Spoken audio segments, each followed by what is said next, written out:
Imba.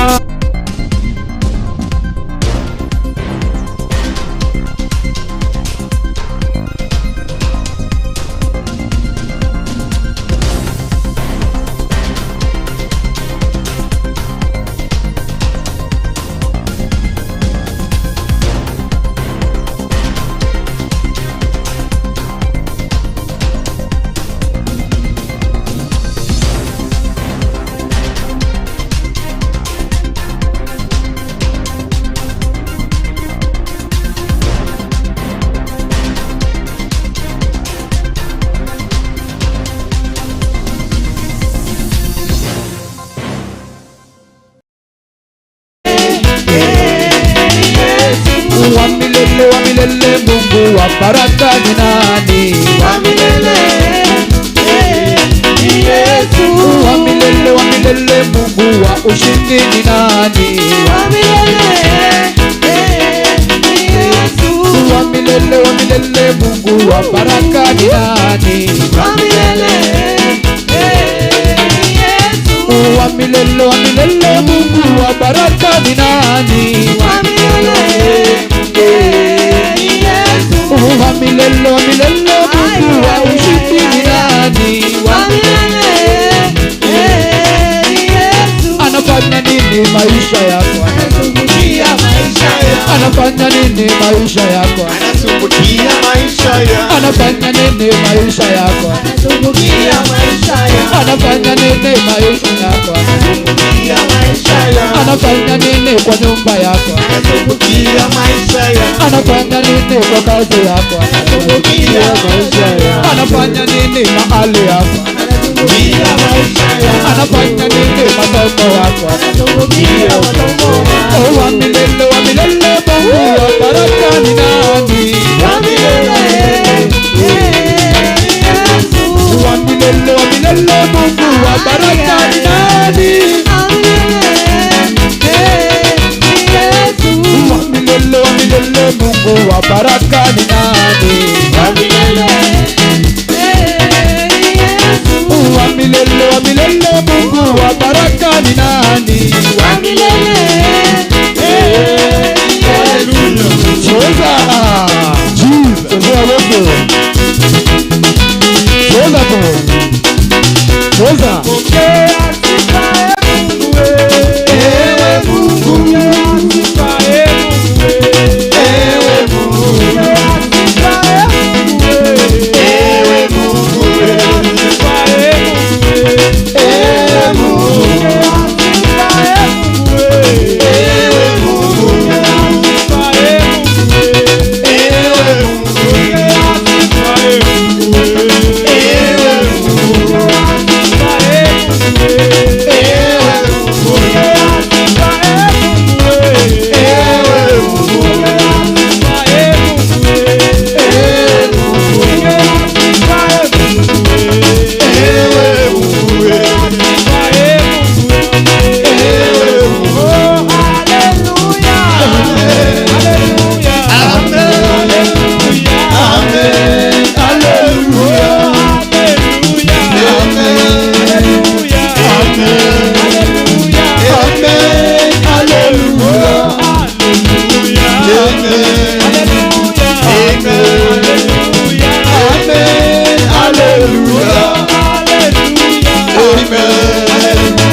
When you see me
yori waparario wa maregalia Orogo tuwe mweneteli Uraga chowe wa maregalia Uraga chowe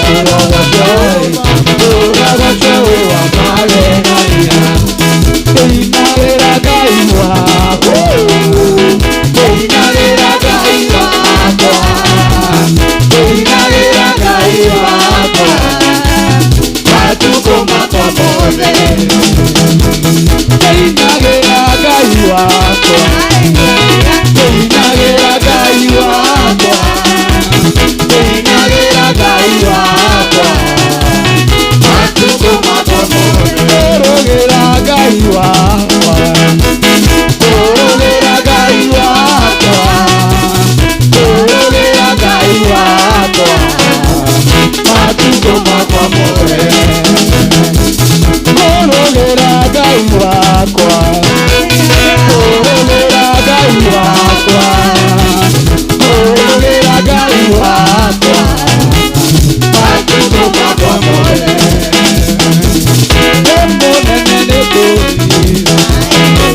Emonene boroga Emonene boroga Matuko makopole Wapararia gai wako Wapararia gai wako Hallelujah Wapararia gai wako Matuko makopole Weza tu, chezea Yesu Nataka kuona mtu akichezea leo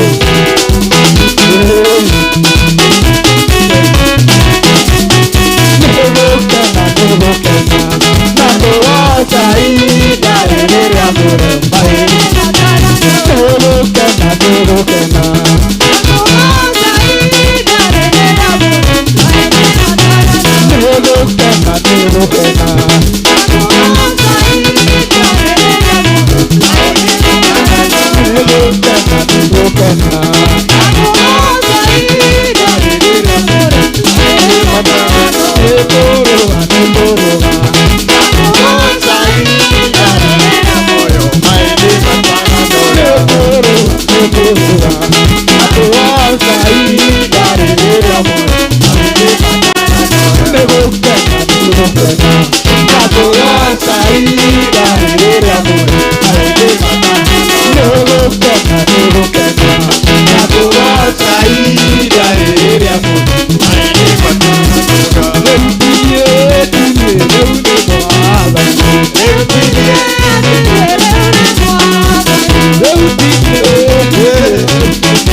Cheza tu, chezea Yesu jamani.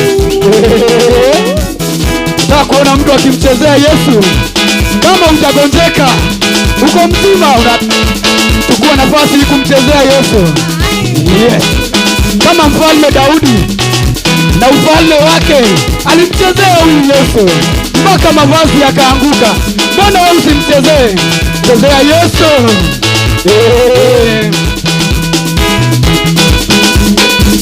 Cheza tu. Emoyo Yesu, emoyo. Emoyo Yesu, emoyo. Emoyo Yesu, emoyo. Ekiadera inati todo emoyo. Emoyo. Emoyo Yesu emoyo Emoyo. Emoyo Yesu emoyo Emoyo Yesu, emoyo. Ekiadera inati todo emoyo. Emoyo Yesu, emoyo. Emoyo Yesu, emoyo. Emoyo Jesu emuoyo nikio ndiraina ni tondu emuoyo emuoyo Jesu emuoyo Jesu emuoyo Jesu emuoyo nikio ndiraina ni tondu emuoyo atonyaga thĩinĩ wa atumia agatuĩka mehia magathira atumia makarũgĩra Jesu nĩkĩo ndĩraina nĩ tondũ emuoyo emuoyo Jesu emuoyo Jesu emuoyo Jesu emuoyo nĩkĩo ndĩraina nĩ tondũ emuoyo atonyaga thĩinĩ wa athuri agatuĩka magathira athuri makarũgĩra Jesu nĩkĩo ndĩraina nĩ tondũ emuoyo. Thank you. Simameni kwa miguu tu. Baba, tunakushukuru, tunasema ni asante kwa uwepo wako, asante hata kwa baraka hizi umetupatia, asante kwa muda huu umetupatia tena tuje tukahubiri, tukalizungumze neno lako, na kuomba ukanitumie tu kama chombo nikawafikishie watoto wako neno ambalo uliwapangia, na ni katika jina la Yesu Kristo naomba na kuamini. Somebody say amen. Salimia mwenzako tu, singeidia tu mudomwe ngeidia mudomwe umwe tu tiere, just one. Ukiongoza ukisalimia watatu jua umefanya makosa. Yarasina. Bwana Yesu asifiwe. Mnaweza kuketi. Leo nataka kuwafundisha, nipatie hii hapa. Leo nataka kuwafundisha kitu ambacho wiki hii I've been facing people with some challenges, and when as a man of God you discover watu wako na the same problem wanakupatia, ni Mungu anakuambia wafundishe this thing, because I have discovered all of us we are facing a spiritual warfare. Bwana Yesu asifiwe sana. Wale wote wamekuja leo, wale walikuja jana, wale wamekuja kutoka juzi, it is about the spiritual warfare. It has been so strong in them that mnashindwa kabisa mpaka jinsi ya kutoka kwa hiyo spiritual warfare. Mpaka wengine wanafikiria hiyo inafaa kuwa hivyo, ni kitu ya kawaida. Na I want tuingie kwenye vitabu zetu, na nilisema tukue tunabeba notebook, kila mtu achukue notebook yake. Hapa si muujiza mnakuja kuchukua mami. Unaigwa? Usikuje hii kanisa kwa sababu ya muujiza. Usikuje kanisa hii kwa sababu yeye ni mgonjwa ati umekuja kuombewa ugonjwa. Usikuje hapa kwa sababu kuna kitu maisha yako imekoma mahali, hapana. Kuja hapa utafute neno. Neno ndilo linawekaga mtu huru. Bwana Yesu asifiwe sana. Tafuta nini? Neno. Ukipata neno unapata key, unapata kifunguo. Ukishika neno, neno tu, neno peke yake linafaa kukufungua. Hakuna mtu ana uwezo ati hata Musa alitumia neno kuagusha fibo, maji kapasuka, watu wakapita. Ni neno tu. Si ati ni muujiza ati ola papa. Hapana. Neno ukinyita kigo nikio wonaga uthia kanitha gakoma. Tone moe kigo nikio wekatia dina kufungua. Bwana Yesu. Wakati mwingi ndio unafika ukitoka kule ulikuja ukiwa mzuri, lakini ukifika kanisani unaanza mhubiri tu akianza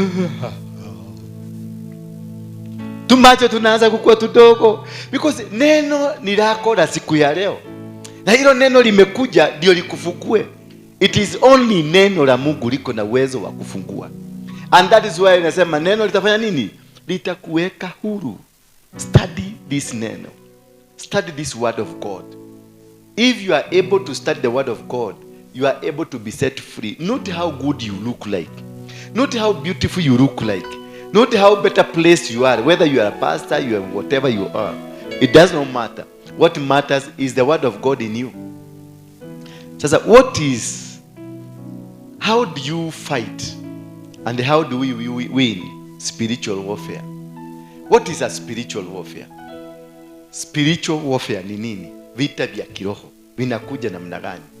Vita vya kiroho ni mtu anapiga na gumi, ni kuibiwa tu pesa twako, ni kuachwa na mzee, Ni kuachwa na mama ama ni magonjwa ambayo imekuzikia? Is that a spiritual warfare really? Bwana Yesu asifiwe sana.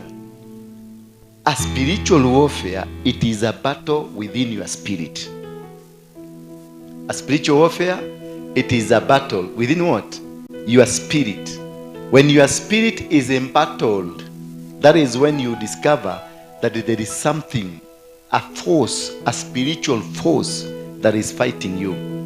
And this spiritual force inaweza kuwa ni vita vya wazazi, vita vya kitamaduni, vita vya maeneo, vita vya kanisa, vita vya kila mahali uendapo unakuta kuna vita vimetokea. Kuna bwana yako anaweza kuwa ni vita kwa maisha yako. Mke wako anaweza kuwa ni vita kwa maisha yako. Bwana Yesu asifiwe sana. Wakati unaisikia kuna kitu kinakuinukia, unajaribu kutembea kidogo, lakini kuna kitu kinakuinukia, kuko na tatizo. Bwana Yesu asifiwe sana. Na spiritual warfare si ya shetani peke yake, hata kwa watu kama hawa wa Mungu wako. Juzi tu nilitabiria yule mama, mnamwona yule mama ako pale nyuma? Simama tu watu wakuone ndio tuweke shemo ni kidogo. Nilitabiria huyu mama, mlikuwa hapa nikisema kazi yake itafunguka na atapatiwa pesa. Sasa ukimfuatilia mzee hajaniambia, lakini mimi najua kitu anapitia sasa. Maana alirudi akitoka hapa baada ya kumtabiria, walienda wakakaa kameza kalikuwa wapi? Pale. Na watu ambao hawamtakiagi mazuri, lakini wako happy. Wengine ni mapasta hapa. Sasa yeye akaenda na mdomo yake mingi, akafungua yote. Sasa anapata kazi, gari zinakwama kwa barabara. Unachukua mzigo, lakini gari ikifika kwa barabara inakwama, mzigo inaharibika, na yule mwenye alikuwa anataka mzigo inafanya nini? Lakini kule biguni kazi imeachiliwa ama haijaachiliwa? Imeachiliwa. Lakini sasa kwa sababu yeye alienda kukaa na watu pale kwa kakona, wachawi watupu wa kanisa, si wachawi wa waganga ukabani, wachawi wa kanisa pale kwa ile kona. Sasa yeye kazi, umeharibu kazi gapi? Kazi 4 tangu siku hiyo. Na hizo kazi zingekupatia pesa ngapi? Ni ile tu Mungu alisema hapa. Si unaona sasa? Sasa kaa chini. Unaweza kutabiriwa kitu itafanyika na ifanyike, lakini utaiangalia kipotea. Why? Because wale watu mko na wao karibu na wao hivi, hao ndio watadetermine the kind of people you are having together. Huyu tukitembea na yeye, what kind of a person is she ndani ya moyo wake? Ni mtu anakutakiaga mazuri ama mabaya? Huyu ni sister yako, ni kweli? Huyu sister yako unaweza kuwa umepata mazuri, wewe umpatie venye Mungu amekubariki. Kumbe anakuaga na kikitu huko ndani, afuge hiyo yote. Ndio nilisema hapa kanisani, sitaki watu wa kukaa hapa ati nikuomba naomba, edo kaombea kwako.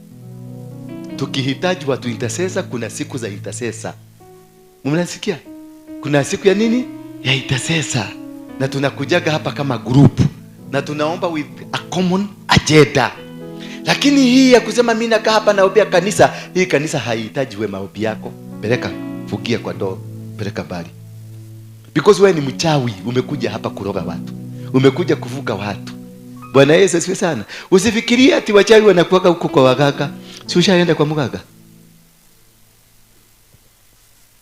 Maisha yako yote hujaienda. Sonora Goma. Si labda. Nilipata.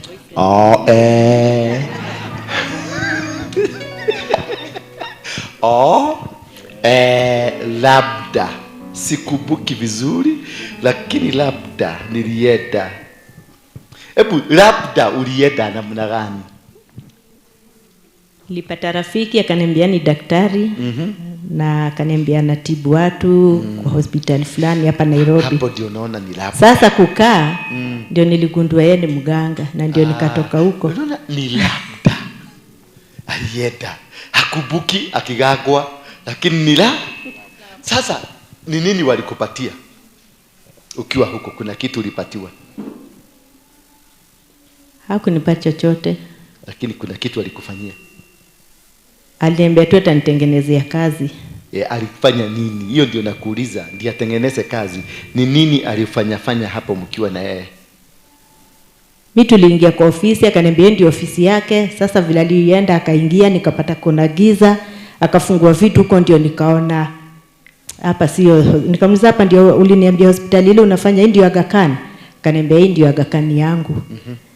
Sasa akaniambia hapa kuna wazee watakuongelesha.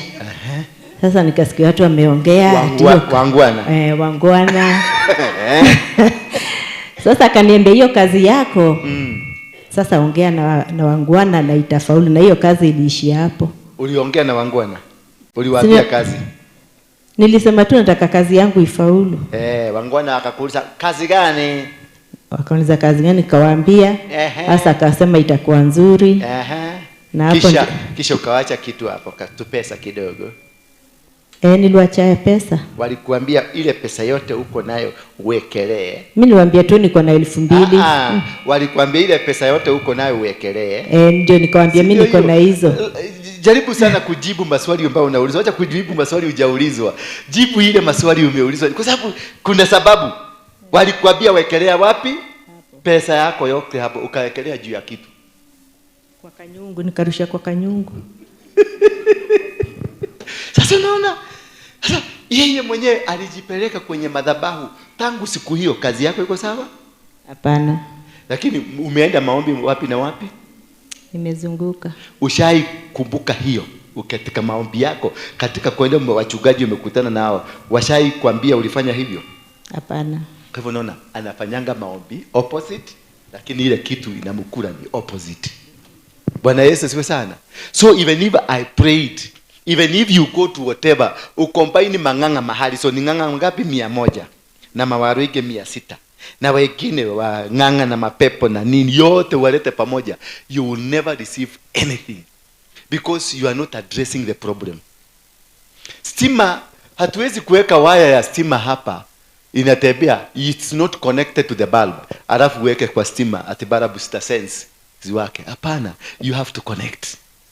For you to understand what is destroying you, you must understand ni wapi na wapi ulijipeleka na miguu yako.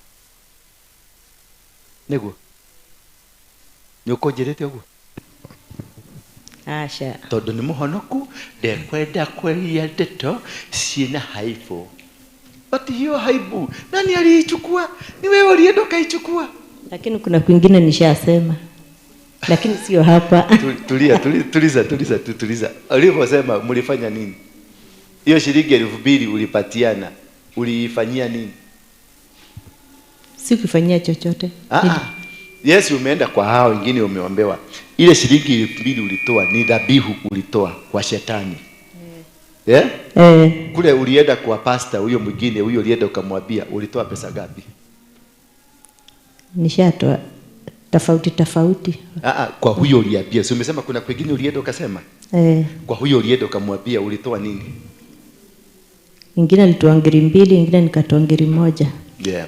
So naona hawezi akafaulu, maana alienda akatoa exactly ile pesa alitoa huko 2,000. Unanielewa? Alitoa exactly, meaning still ile madhabahu ya kwanza iko juu, maana madhabahu ile imetolewa sacrifice juu ndio utawala. Sasa ile ya kwanza ni ya 2,000 na umekuja kucancel na 2,000, itafaulu kweli? Haiwezi kufaulu, utabaki tu vile ulikuwa. Bwana Yesu asifiwe sana. Na ndio tunawafundisha jinsi ya kuinua madhabahu. Sacrifice ile ulipeleka kwa mganga, hata kama ni shilingi 50 na mimi niende kwa mganga mwingine nitoe shilingi 200, yangu itakuwa juu yako. Ukuje hapa utoe shilingi 1,000 na huyu aende atoe shilingi 3,000 kwa mganga kwa ajili yako, ya huyu itafanya kazi, yako haitafanya kazi. Madhabahu ama sacrifice, it is a marketplace. The highest bidder wins the battle.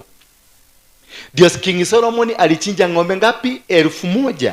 Mpaka saa hii kunasemekana hakujapatikana mtu aliye na wisdom kama yake. Maana ya nini? Aliinua madhabahu ikapanda juu, mpaka sasa hakuna mtu ambaye ameinua madhabahu kama yake. Alirudi wakati alijenga the temple of Solomon, alichinja mbuzi 144,000 na ng'ombe 22,000.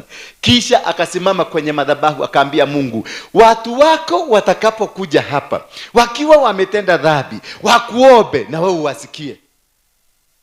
Lakini nini nilisema? Dhabihu ambayo ilitoa ndio unapata msikiti huo mpaka leo ndio sababisho ya vita za Israeli, wa Palestina, Waislamu na Wakristo mpaka leo.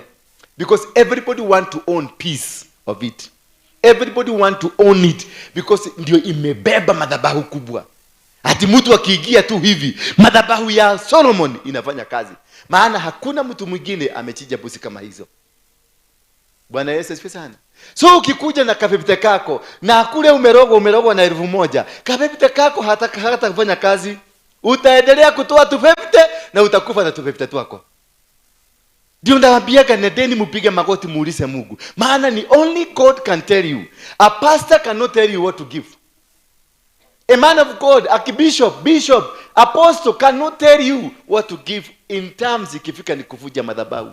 Because it is only God who knows what you are going through. Mimi nikikwambia nitaleta shilingi 10,000 nikuvujie madhabahu, niite mkora. Unaelewa? Niite mkora na unifukuze. Maana how did I know? I was not there. Only God knows the secret.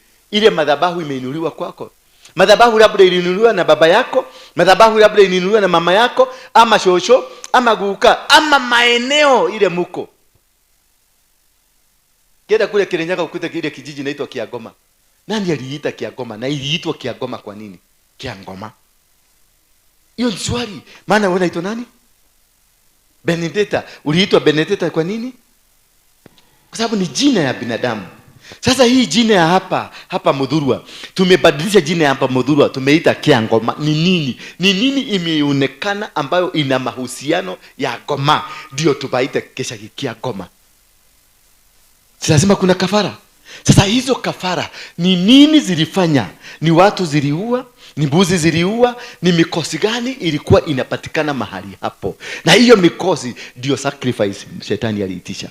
Hiyo shida ambayo iko ilisababisha kijiji kile kiitwe Kiagoma ni madhabahu ambayo yalimwagwa hapo. Damu iliyomwagika hapo. Hapo panaitwa Kiagoma, ndio watu wa Mogeke walienda wakauana.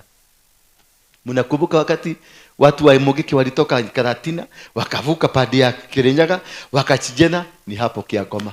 So, ni watu wa Mogeke walikuwa na makosa ama ni Kiagoma kilikuwa kinaitisha damu? Ni Kiagoma. So lazima kungetokea vita Karatina ndio wavuke waende wakafanya madhabahu. Baka leo wale watu wote wa Kirinyaga walikuwa wa Mogeke, ambao walikuwa hiyo kikundi ya kutoka Karatina, wote hakuna mtu ambaye mwenye yako hai hawawezi kurudi Kirinyaga. Hata mama yake akikufa hawezi kwenda kumuzika. Kwa nini? Madhabahu ile ilimwagiwa damu. Juzi wakakunywa pombe. Sikashagu walikuwa huko juzi. Mahali kulikufa watu wengi, the same village. Kwa hivyo utaraumu pombe? Hawezi kulaumu pombe, maana hii ni area ambayo inaitishaga. Na inaitishaga nini? Damu ya watu. Sasa kuja na kapepita kako hapa. Na umesikia kule kumetolewa nani? Kule kumetolewa nini? Damu. Bwana Yesu asifiwe sana. So it is very important for you to watch and to move keenly to understand. Juzi hapa tulikuwa tukifanya deliverance. Kuna kasiana kanaitwa Magi, mnakajua? Mnakajua Magi? Mwebaba hivi anakuwa kama ya huyu. Mwebaba hivi anakuwa anasemaga ni munabii. Lakini akikuja hapa tukimfanya deliverance, alikuwa ametoka kwa Freemason. Na akasema nimetumwa nikuje nikumalize. Bwana Yesu asifiwe sana. Sasa nikamuuliza ni pesa gapi ulitolewa? 1 million. Hello? Ni pesa 1 million. Aliletewa na mtu mwanaume na pro box akapatiwa 1 million. Sasa nilipofanya deliverance hapa, akakuwa mgumu tukafanya, akatulia. Wakati tena hii kitu ilivufuka, maana hakuitoa, alianza kuvuruga kila mtu hapa. Nani hajavurugwa na huyo msichana? Hakuna. Ndiye alibeba Beatrice wakaenda naye. Ndiye alibeba Annie wakaenda naye. Na ninawaonya nawaambia huyu bado ni agenti, ni wa huko. Bwana Yesu asifiwe sana. Na hiyo ndio kitu ya kuunderstand, so that you can be able to understand. Huyu ni mtu ametolewa 1,000,000. Sasa wewe utashirikiana na mtu ametolewa na 1,000,000? Hapana, hauwezi. Kalikuja kwa ofisi wangu kama siku moja, kakaingia kwa ofisi, kakaniambia ni Mungu anasema, na kakabadilika, kakaanza kuongea kama Mungu. Mimi Mungu ndirakuria ni akaigana urenda nigukuhe wagikundu ungikindiria noyo nguhete niwe riu niwe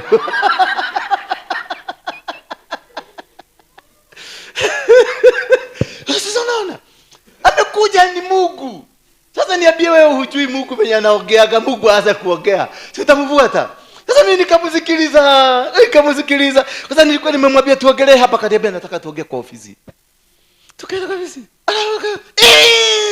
Nikaona sasa Mungu sasa akakuja. Sura ya Mungu nikaona ndio hii. Haleluya. Huyo ndiye amekoroga yule. Huyo ndiye amekoroga nani? Ndiye amefuga kasi ya ule. Sasa naona, lakini kwa sababu hautaki kuelewa mizizi ni nini kihumo, ni nini kimekukamata. For you to win any spiritual battle, you must understand the source of the battle. You must understand the foundation. For you to win any, usikuje na masadaka zako ati kwa sababu wewe ni mtajiri, wewe uko na mapesa, unakuja unaekelea kibahasha hapa, hiyo ni tamtamu, naenda kukula pale Serena, nitakula vizuri sana. Because you never understand, the battle will still remain intact. Na saa hiyo kwa sababu wanajua ulitaka kuwachokoza, watakuinukia vizuri na watadili na wewe. Kama walikuwa nalala na wewe masafari moja, wataanza kulala na wewe mara 3 mara 4. Hadi nasikiaga mtu akisema ni mara ile makiedutira wira. Kuna mama mwingine alikuja hapa, tulifanya deliverance, mlisikia? Yule alikuwa anasema majini yali nini? Yalimlepia tu hapa. Kama amekaa chini, akaanza kupiga duru. Wanamuuliza hapa, ni kwa ulitulete hapa kufanya nini? Na anapiga duru. Na unaona anainuliwa, ananyanyuliwa. Unamuuliza ni nini? Unafaraje? Unashitwa kai. Mpaka nikaicommand zikaenda. Kuteremka pale chini kwa stairs. Nilimkuta amejishikilia stairs. Maana wamemkamata, wamemwambia kama mzuri, ulikuwa umeenda kutustaki wapi? Maana upande moja wa roho yake bado iko padile na bado anataka kuokoka. Bwana Yesu asifiwe sana. Na nikamwambia hapa lazima uokoke vizuri.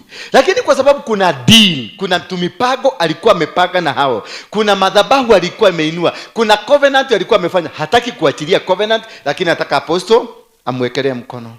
Maana kamechacha. Hakuwa anafikiria itachacha hivyo. Maana walikuwa nakuja mmoja, sasa wanakuja watatu. Huyu akitoka, huyu anaingia. Na ni kitu anasikia. Mpaka akapigia duru pale, watchman wakakuja, akasema mama anapiga duru. Kumuuliza ni kwa nini? Akaniambia wamekuja, wameingia tena. Sasa ndio nikamuuliza, kaa chini uniambie. Kuna maagano ulikuwa umefanya? Maagano ya nini? Nilisacrifice mtoto. Sasa yeye alikuja na kanini? Na kabebite. Akaekelea kabebite hapa. Na ile sacrifice alitoa ni nani? Ni mtoto. Sasa hata kama mimi ni apostle, nitafanya nini hapo? Hata niseme damu ya Yesu. Kuna covenant. Now you have not said the power of confession. Hakuwa amesema. Lakini kama angesema mimi nilitoa. Wakati tulienda huko akasema ni mtoto. Hapo majini yote ikapotea, mtoto akapona. The power of confession. You cannot be successful in any spiritual battle if you don't confess. Na ndio mnaonaga nikiwa hapa, nasimamaga tu hapa, nalipua ile kitu nilifanya. Kama nilirepu mama, nasema nilirepu. Hapa tu. Tinywe dirakenia. I'm not doing it for you. I'm not in any intention. Mufurahi ama mcheke ama mulie. Hapana, ni kukubushwa, nimekubushwa. Kumbuka kile kimama. Sasa hiyo nilikuwa nimewekelea sadaka ya 5,000 hapa. Ninaambiwa kumbuka, maana the sacrifice we give provokes the power of God to reveal what it is in store for us. That is the meaning of the sacrifice. It is meant to provoke the Spirit of God. Sasa the Spirit of God ndiye anakuambia this is what happened and this is the value of what you are supposed to do. Bwana Yesu asifiwe sana. Lakini sasa sisi tunang'ang'ana because hatutaki kukaa chini kujiuliza biashara ilianguka kwa nini. Wewe unajua tu biashara ni yule mama alikuja, wakati yule mama wa brother yangu alikuja tu akauliza, na hii biashara imepanda kutoka siku hiyo biashara yangu ikaanguka. No. that is not the reason. There must be a foundation. For any altar to stand, there must be a foundation. For an Illuminati person kukuja kukaa na wewe ama lale na wewe, lazima kuna msingi kwenu wa Illuminati. Ndio wewe wa Illuminati ukuja kwangu na uingie, lazima kwetu kuna msingi wa Illuminati. That is why wamepata a home to come. This spirit, they look for a home. They look for an associate. They will come and tell you your foundation kehumoge hakuna kehumoge itone kemwe final, because they have identified you. Kuko na mark umewekwa, kuko na code umewekwa. Sasa inajuao, wanajua huyu ni wa kwetu. Sawa na watu wa bangi. Mtu wa bangi akitoka wangapi amevuta bangi hapa kama mimi? Inua mkono juu. Inua tu mkono watu wa bangi. Sisi ni wengi, inua mkono wewe shiko. Mimi nakujua yeye ni mtu wa bangi. Mtu wa bangi hata atoke hapa aende Dallas, America inside yaka hivi, hawezi kuchukua 1 hour bila kujua mtu wa bangi yako wapi. Why? Because ile madhabahu inatafutana. Bwana Yesu asifiwe sana. Mimi wakati nilikuwa mwizi niliiba Dar es Salaam. Pale Dar es Salaam Vinjeni. Nilipoiba hiyo benki iko hapo. Sitawaambia ni gani. Kutoka hapo tulitoka tukaenda Mozambiki. Mahali tulienda Mozambiki, Maputo. Kukaa kidogo. Tulimaliza only 3 hours. Tukashikana na wakora wa huko. 3 hours peke yake. Tulikuwa tumefuata marafiki wakora wa huko. Wakatuonyesha benki nyingine. Sasa tulikuwa hot na tuko na pesa na tuko na mabudugi. Tukaraidi benki nyingine. Tukatoka hapo tukaenda Daban. Kuenda Daban mahali tulienda kukae. The house ile tulikoboa, house ya 4 ilikuwa ni ya wakora. Tukajuana. Na tukaanza kuiba magari. Bwana Yesu asifiwe sana. Because there is a connection. Hivyo ndivyo madhabahu hufanya kazi. There is a connection. For you to win this spiritual battles, you must understand the source. Kama ni jina, maana jina bado linaweza kuwa a battle in your life. Unaweza kuitwa Waroige kama mimi. I was battling with his name. Mwanzilishi wa Maumau alikuwa anaitwa Waroige, my grandfather. Na mimi hiyo jina ndio nimebeba. Ndio na mimi nikakuja nikaanzisha Mugeke. The same way my grandfather did. Walianzisha na Madhege na Kemadhi na mtu anaitwa Itotia, walikuwa watu 7. Na sisi kwa Mugeke tulianzisha mimi na Maina na Joroge, watu 7. Wale walikuwa first cousins, sisi tulikuwa first cousins, all of us. Unaona? Madhabahu inatafutana. Madhabahu inatafuta kwao. Bwana Yesu asifiwe sana. So wacha kungangana sana na miracle, because all of us we are miracle seekers. Wacha kungangana na miracles. Don't go fighting looking for a prophet. Ati huyu sasa ndio ako igoro, huyu ndio ako sawa, huyu ndio ako sawa. No. Do not grasp for these prophets. First of all, seek to know the foundation. Umetoka wapi? Ulichibuliwa kutoka kwa mawe gani? Umete kwa rereko. Ni ama higa maburuka, ni ama higa maguruga. Kani ama higa manaha darugo. Bwana Yesu asifiwe sana. Usipo understand, there is no single battle you can win in life. You will always forever struggle. And once you understand and know, I nilifanya abortion, come and confess. Confession is the most powerful tool. Confession. The most powerful. Kuanza kufunguka kwako ni kuconfess. Lakini ukikaa tu na gumu mpaka unatoa jicho, inakaa kama birigoli hapo unanikodolea, unaongojea tu niseme barikiwa wewe. Barikiwa, amen. Hakuna. You have not laid a ground, because the ground that is operational ni ile ya wale. The ground that is existing ni ile ya wale. Sasa nimeachilia baraka, itakuja kwa ground gani? Haitakuja. Itakuja ikinusa hivi, nasikia ni kwa mashetani, inarudi kwao. Unasikia, unaona ulikuwa kitu kilikuwa kifanyike, mpaka unasikia atmosphere inasema kweli ulikuwa uolewe, lakini all of a sudden kimwanaume kinapotea. Na unashindwa, hatukukosana, tuliachana vizuri, tulilala vizuri, tukaamka vizuri, akanita babe, nikamuita baby, tukakunywa ka breakfast vizuri. This man is not picking my call. Na hata aliniachia shilingi 10,000. This man is no longer picking my call. Why? Because alipo grey ground na mkafanya confession, covenant, na mkaanza kufanya maagano, alikuja akapata msigia kwenu, wanaume hawakubalishwi. Sasa ile kitu itampiga si wewe, ni kwenu, spirit ya kwenu, authority ya kwenu inafukuza mtu. Mtu anajaribu hata kukupigia, anapenda kukupigia, lakini anayekienda kufinya si mwingine inakuja. Akienda tu kukupigia si mwingine anasahau. Na unaanza kusikia ameanza ku distance pole. Alikuwa nakujaga kila siku, naanza kuona nakuja after 3 days, after 5 days, maana ameanza kuotolewa because msingi aliyoupata, msingi huo ndio unasema. Kwa hivyo hata wale tunatafuta kazi, chukulia kwanza msingi wa kwenu. Angalia majina, hiyo jina yako unaitwa hiyo jina ni gani? Huyo mume wako ambaye mko na yeye, jiulize jina yake, anza na jina yake. Anza na kirani, anza na maeneo ile wametoka. Kama bwana yako ametoka Kiagoma, sasa unataka ku expect nini itafanyika kwani? Nikigere kika nyumba utuko na mudanya. Si ni kama mtupu atakuwa huko. Kama mtupu atakuwa kiruka. Ukienda kufanya hivi Goma, hata nakutaka hata wewe mwenyewe Goma. Kila ngoma. Wewe kongea kidogo hata kitu ya kubariki mtu. Kila ndiye na kugoma eno. Wewe Goma ndio kitu, ndio subject. Kwa nini? Because the foundation ambayo imekulea, msingi ambao umesimama juu yake, msingi ni wa shetani. Bwana Yesu asifiwe sana. So hakuna siku until you are able to identify it, hakuna siku utafukuka. Udetoraga huko kanisa ine. Na nikiona na wabeliye kanisa yenu ile tu, saizi wewe ni mama msee huko kanisani. Ulikuja ukiona na nywele ya nyeupe, sasa nywele ya black saizi ni white.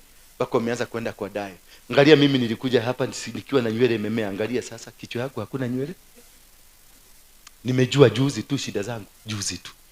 Nikisema Yesu ni Bwana, nikiwa kwa James Maina nganga, nikisema Yesu nimegaragario pale kwa James Maina. Kwa garagario. Baba. Pepo toka. Angaika na wene. Nikaangaika natoka huko, natoka na vumbi. Bado nakutana na wazee wananiambia, umemalizana na nganga? Kuja tuende home. Bwana Yesu, because I never knew what I was doing. I never knew what was happening in my life. Bwana Yesu asifiwe sana. Until I was able, nikakutana na James na Harrison Nganga. Tukakaa chini na yeye akanifanya niwekelea kuanguka, nimeanguka. Na akikuwekelea mkono Nganga, lazima mkono yake lazima ikuanguze. Unaanguka. Watu wote lazima waanguke huko. Lakini ukitoka huko unakutana nao kwa gate wamekukojea na kuambia, umemalizana na Nganga? Yokatodie mwisho. Bwana Yesu. Sasa unaenda bako lazima kaingangana ni gweko na maguta maige kama tarutaga wira. Maguta ni marutaga wira nikio ile. No rere, service ya kuhingura roko hiyo kifungu ya kufungua hako karumu ambako kanasubuaga wewe. Bado hamukufungua, bado wako huko. Wagwana wanasema, wewe ulisikia watu wanaongea. Wewe ulistuka kusikia kuna watu wanaongea. Alafu unawekelea kwa kanyugu. Hao watu walienda wapi? Kwa sababu uliwapatia jina, walikuuliza jina yako? Kwa sababu walitaka identity. Walimuuliza jina. Wagwana wakamuuliza jina ndio wapata nini? The identity yako. Kutoka hapo wakachukua DNA. Kutoka hapo walikushika nywele, wakakata nywele bila wewe kujua. Na waganga wanatumia nini? Wachawi wanatumia nywele na nini nyingine? Kucha na nini nyingine? Na damu. Hizo vitu tatu. Kwa sababu damu imebeba DNA. Kucha zimebeba DNA. Nywele mtu akikutwa ameyozea kwa kichaka. Ule Oduoro, anaitanga Oduoro. Johannes Oduoro anakataga nywele tu. Hii nywele itasema wewe ni wa familia gani? Uko wana identify what? The DNA, so that they can connect you. When you give the name, you give the DNA of the family. Wakagundua kwenu nyumbani kulikuwa na mambo ya ugaga. Ni kweli amani uogo. Kwenu nyumbani, kule nyumbani kuna shuku, hawa wanashuku hawa. Hawa kuna kwa mahali huwezi kukula chakula kwa familia yenu. Ndio. Kwa mama mdogo. Si unaona? DNA ilimpeleka kwa mganga kwa sababu kwao nyumbani DNA ina connect, inamulete. That is how they operate. They only need to understand msingi wa kwenu. Wewe umeenda kwa waganga wangapi? Wawili. Wewe umeenda kwa waganga wangapi? Mmoja. Bwana asifiwe sana. Na walipoenda, huyu amechajwa hapa na hapa na hapa. Ni kweli ama ni uongo? Ni kweli. Sasa yeye anabebaka gedito na mwili. Huyu ni altar, huyu ni madhabahu. Sasa takukehikie modu tani, takehikie mutumia toyo. Na nikigogona. Na nidikigogona kia hadu haliko. Twaingira nyumba nikigikaga. Kigogona yake inainuka na yangu inainuka. Tunaanza kulimana. Na tunaulizana niki asubuhi tukikunywa chai. Babe, Yaani nilikukosea na nini? Hata mimi namuuliza babe, hata mimi nashindwa ni shetani gani? Si shetani, ni madhabahu wewe na madhabahu mimi tunalimana. Hakuna mwanaume atakaa karibu na wewe. Halo. Hakuna mwanaume atafanya nini? Atakaa karibu na wewe. Nikiona dohota hakugĩa na mũndũ wewe.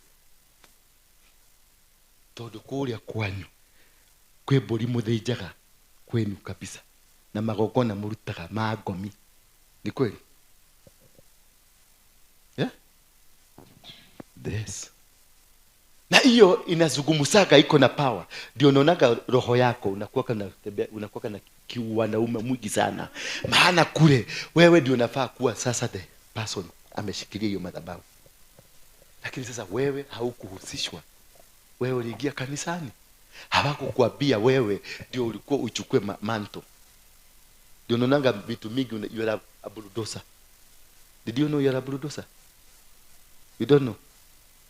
From today you know you are a bulldozer. Huyu ukimpatia mahali utakuta pamevurugika yote. Na si kupenda kwake. Because she want to dominate. She has a domineering spirit. Why? Kihumo yake kule kwa wazee. Yeye ndiye alikuwa achukue the mantle kutoka kwa yule aliachua mantle. Lakini sasa huyu alienda kanisani. Sasa akikuja hapa akue activated because any place of the spirit, mahali kuna roho, mahali popote kuna roho, hata muganga akikuja itaanza kufanya kazi. The spirit in the muganga, as long as there is a place, a holy place that has a spirit, any spirit ikikuja itakuwa activated. Bwana Yesu asifiwe sana. So wherever she goes, as long as there is a spirit, there is kuna ambience ya spirit, unakuta ile kiroho kyake kia kutaka kukanyaga watu kinainuka. Na unakuta anataka kuchapa mtu ama anataka lazima akanyagie watu chini ndio asikie hiyo spirit isikie powerful, isikie imefanya kazi. Lakini umuulize hajui. Si kupenda kwake. Mimi ndivyo nilikuwa myself. My grandfather was a general. Mau. Kila mahali nimeenda nimedominate. Kila mahali nilienda nilikonka. Uwezi tulikigia Dadora tulipelengeza mpaka koti, mpaka police station yangu. Bwana Yesu asifiwe sana. Wewe ulikuwa kwa hiyo Dadora? Ulikuwa gani? Wewe kazi yako ilikuwa kutairisha wanawake. Bwana asifiwe sana. Nilikuwa na koti pale Dadora phase 2. Na nilikuwa na police station yangu. Tunakushika tunakuweka cell na askari wangu wa jela na koti yangu tunakupeleka unafanywa mashtaka. Hello. Because I had a spirit, a domineering spirit that controls the masses. A domineering spirit that suppresses everything. Bado hiyo kigunyu ijatoka kabisa. Is a deliverance I have to go for many years. Because haikuwa tu na my grandfather, ilikuwa na baba ya grandfather. Na nimechunguza tumesikia baka grandfather, baba ya grandfather ndiye alikuwa sasa the king, the chief, paramount chief miaka 400 iliyopita. Sasa unakuta hiki kimutu I was as old as 400 because the spirit that was operating in me was a 400 year spirit. Ndio uliona nilikohoa Kenya mnaitika. Mpaka sasa kuna watu unasikiaga unaenda kwa waruigi unasikia roho imefanya shush. Mpaka ukiambia mtu unaenda unamwambia unaandika tu message unaandikia watu 6-7 dadikwa hapo so ndio wajue in case ukinikosa mahali mtaanzia. Si kupenda kwangu ni the spirit that was in me. Angalia sasa. David. Sila alishuka madharau hapa. Fuga tu ni roho hii. Kuna mtu ananifuga hapa nisiongee zaidi. Ni Margaret ama ni nani? At least sikizi anasmile. Kama ningemesha ni hapa beredi. Ukiona amekasirika. Angeniandikia you addressed me wrongly. Lakini sasa ukiona sasa anasmile unajua the process has started. All of us we have a problem. We have a challenge and we must be able to identify the challenge. And that is the beginning of fighting any spiritual warfare. To win any spiritual warfare. Because it is something that is older than the way you think. It is 800 years old. It is 700 years old, 200 years old. Hata kuna mtumia uko na kanika ile tu. Naraka nika shosho kama miaka tagiri 5. Leo unakuja hapo unachukua bibi, unafikiria umebeba bibi kasichana. Kumbe unapeleka shosho. Akienda kwa nyumba ndio unajua sasa ni shosho. Unaenda kumguza ndio kwa nini uko huroka dewa demo na. Sasa unashindwa. Ashindwa ule mtu mnogo to ni mnogo tikwenda kwake. Ndarakohenia ni mnogo. To ni shosho mukuru. Ni nakamutiogo. In the spirit. Mutiogo. Morio. Ayo kile buka. Oya gashosho. Atende kaire tulete mkono igisa hapa. Si huko nyuma wewe acha wewe. Igisa hapa. Ayo na kienda kushokia na huko. Sasa unakuta ni msichana. Kumbe ni shosho umebeba mnatembea na hiyo. Kumbe badile mkono ingine ameshikilia kamuti. Hapo kipeleka kwa nyumba na kabidi kama amepika chakula na kama ndio hiyo koma. Kimuuliza niache sasa. Maana jikwira tatu muthe ketona nero ucio. Kai. Uriwa gukoma. Uriwa kitoro gigiuka. Takithio tuirie miaka yaku ni igana. Umenya ni kio makuragira. But Yesu asifiwe sana. These are things that are never taught to you. Because you want just to understand. Karaini kara kanasema utabarikiwa. But before ubarikiwe, a ground for the blessing must come. A ground for the blessing must be there. You must destroy every foundation. Ndio nyumba hii wakati itabomolewa iaguke chini. Hawatachukua ile msingi ilikuwa huko waendelee nayo, watangoa mpaka msingi, waanzishe msingi mpya. Are you getting me now? Do you understand? So the problem we are facing could it be 200 years. Baba, no way one we mundu kiyang. No igithuri gikuru kihakuye gukua. Na ndio unaonanga vijana wanakufa ako na miaka 18 kalilala tu kakarara kabisa. Si hako kalilala, ni yule mzee ako ndani yake alilala. Until the Waruinge General Waruinge alipotolewa ndani yangu ndio mambo ya Mugike ilianza kupungua. Zamani simulikuwa nafikiria Waruinge ni mzee sana. Ile maneno nilikuwa nasema Kenya hii. By then nilikuwa only 25 years. Only what? 25 years. Na in my 19th year nilikuwa na 2 million kwa account pesa. Kuangalia tu mama alikuwa hapa tukamuuliza. Na unaona imagine kama kijana no is 22 years hapa. Kijana ya 22 ni nani sasa? Nika kijana kadogo tu hivi. Niliangalia mama alikuwa na mjego. Kumwambia. Natumia hiyo. Kichwa yako ni poa? Wekelea milioni 2 hapa. Mama alitoa kwa bagi na nikatoto 22 19 years old kalimutishia maisha. Katoto na tulikuwa tu watu wawili. Nilikuwa na kabaiskeli kale kakomelera. Tulienda tukakuta kijega. Na hiyo pesa alikuwa amebeba ya nini? Ya mjego. Tukamwambia ekelea hapo. Aliwekelea. That is how I became millionaire at 19. Hebu niulize, hiyo kitu aliogopa. Na nika kitu angeshika tu hivi anitandike. Baada maana tulikuwa na bali kidogo. Asinishika maana angeshika. Nikimama kiyu kama yule habari. Ni kama yule. Si angenishika tu hivi aniinue chini aniaguse chini. Lakini aliniogopa. It was not me. That old man was existing in me. That old man was operating. That old man was working. Bwana Yesu asifiwe sana. That's why Jesus has always prevailed over anybody else. Because the Bible says, before the creation of this world, I existed. Bwana Yesu asifiwe sana. Before the coming of this world, Jesus was there. And that is why Jesus has power to dominate, power to control, power to exist, power to do anything. Because he existed before the world. So he is older than the world. Hello? That is why everybody in the world is talking about Jesus, either positively or negatively. We are talking about who? Jesus Christ. Hata watu wa shetani wanasema Jesus Christ. Hata Waislamu Isa bin Maryam. Hata watu wa Hindi Kapila verse 2, they speak about Jesus Christ because Jesus existed before their religion. So what the age of you determines how powerful you are. The age, not the physical age, the spiritual age. The Bible says Jeremiah existed before he even his mother. Hello? Before his mother was born, Jeremiah was there. Before his father was born, Jeremiah was there. Before the grandfather was born, Jeremiah was there. Before the great-great-great-grandfather was born, Jeremiah was there. Before you were born, I knew you. So God had already a plan. He knew this is Jeremiah. This is my servant. Before you were born, I knew you existed.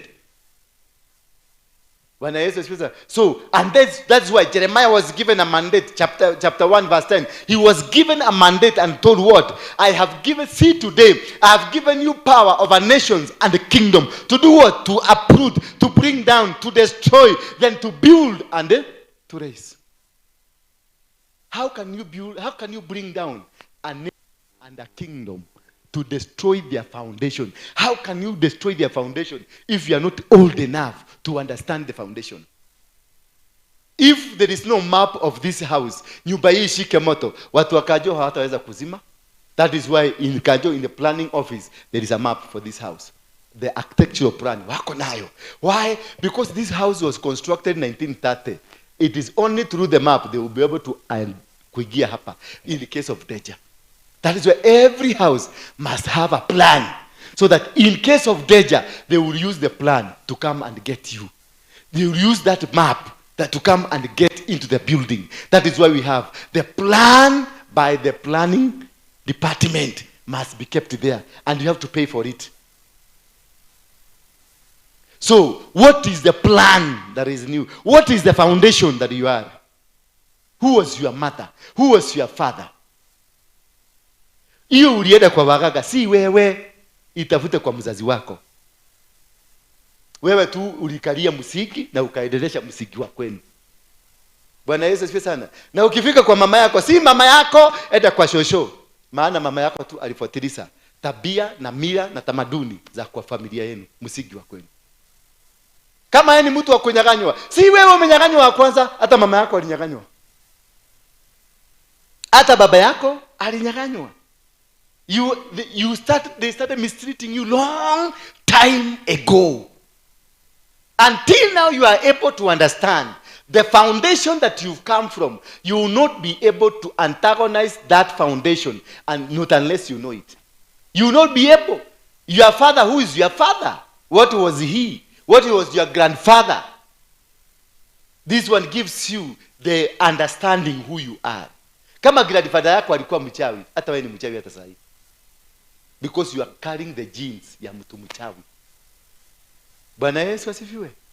Moses faced a challenge out of a story from his grandfather, the great grandfather.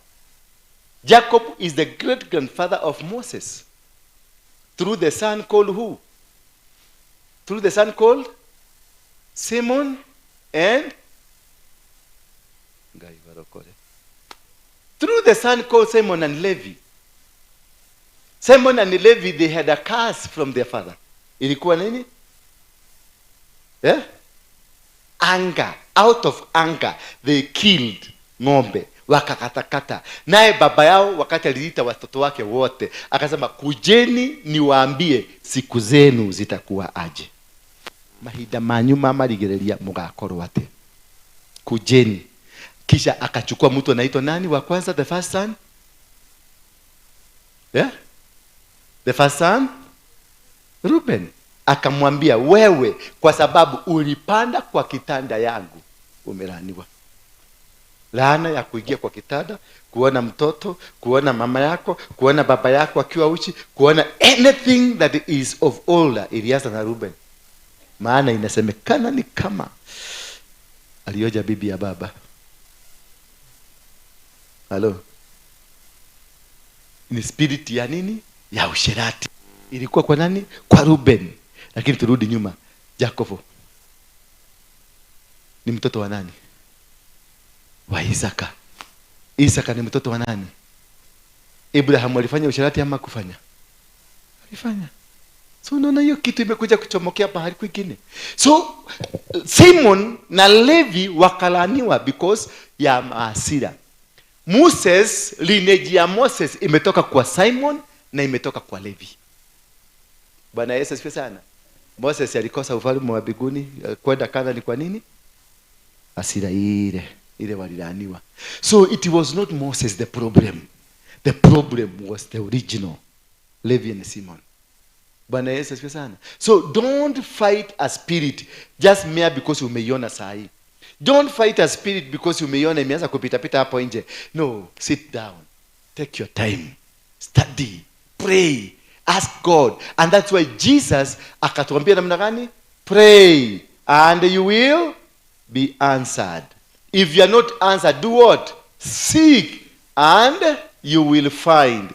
What if you are find? Knock the door, it will open. Now, what is the story behind this story?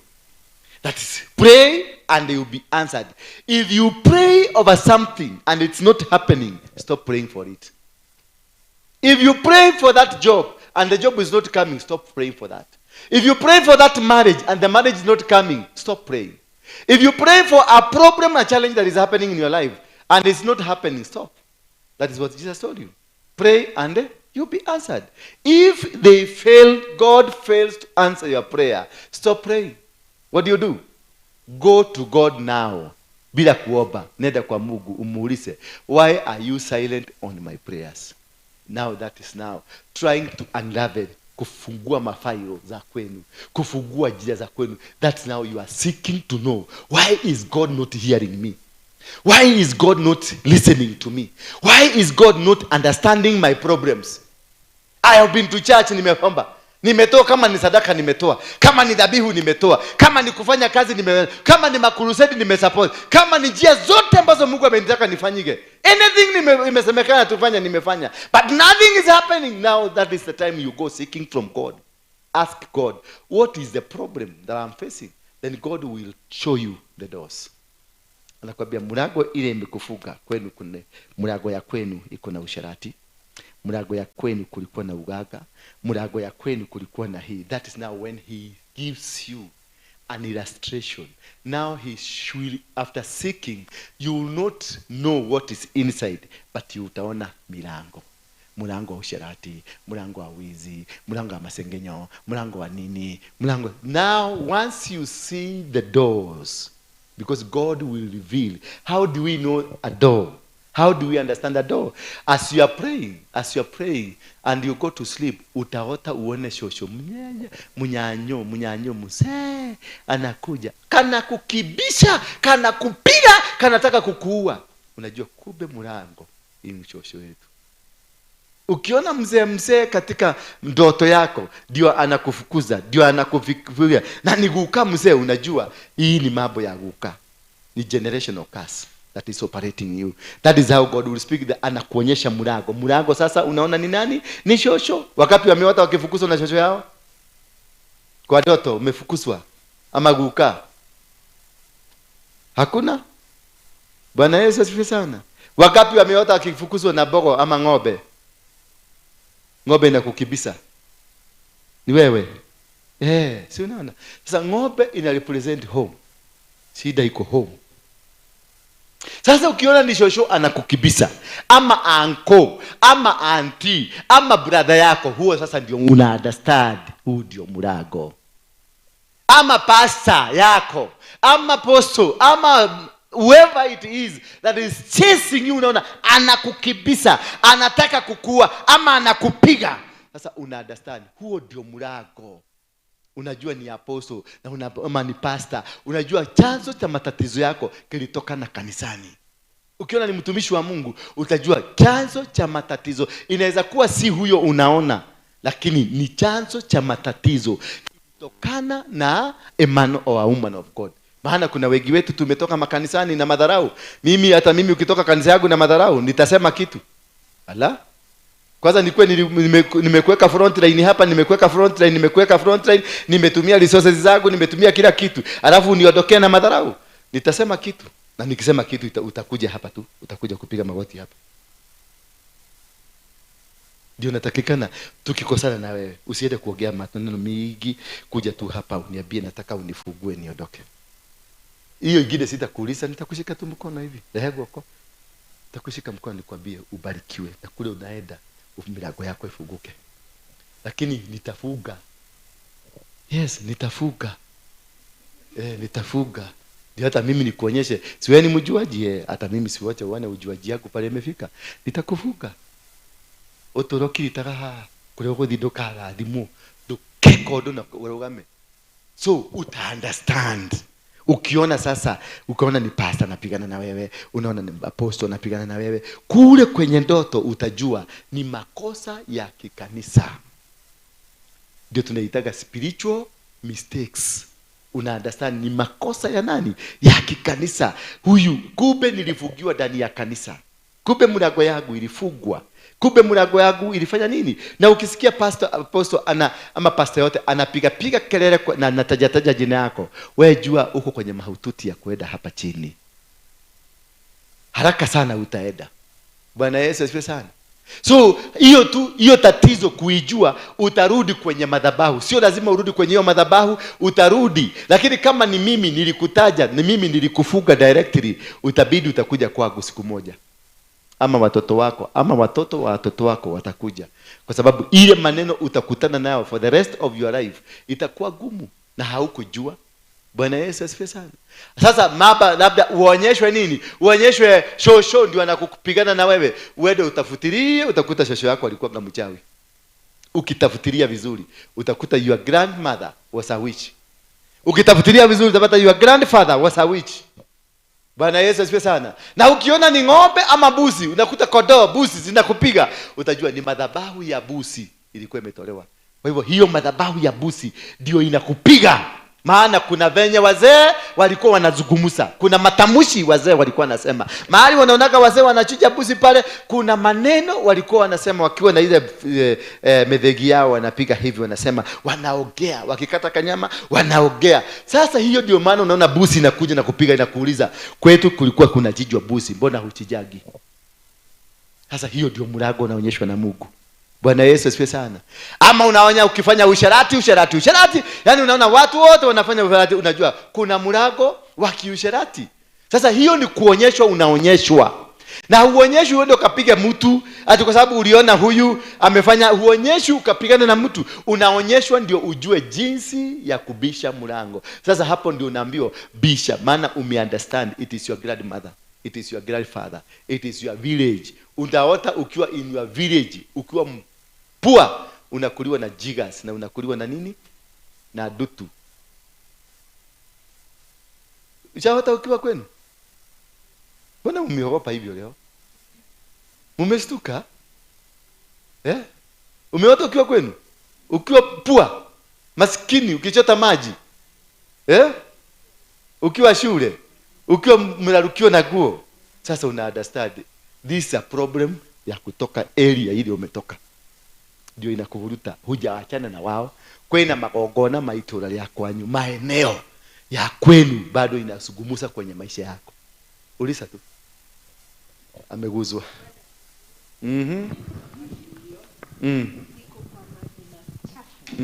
I think it's 2 years ago. I was it's like matope. I was surrounded by very dirty water. But all of a sudden tena nikaona miguu imeoshwa ikawa safi.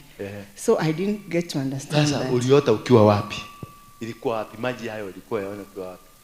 Hata sikuelewa, niliona tu maji machafu yamenizingira. Machafu kama matope, but the water was very dirty. The water was very dirty. Then all of a sudden I saw my legs were all cleaned up. By who? I don't know. So those are two statements. Yes. When you see you are in a dirty place, chances ni kwamba you are in a place where there's a lot of witchcraft. Okay. Umeona? Yes. Uchafu, ukiona mafi.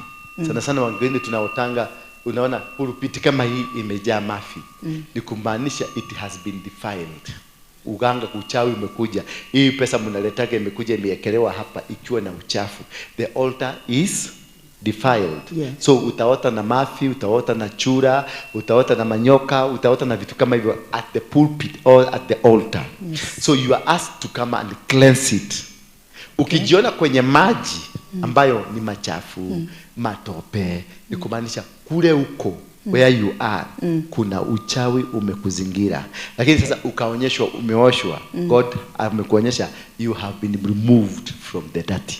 Amen. Yeah. And there's also another incident.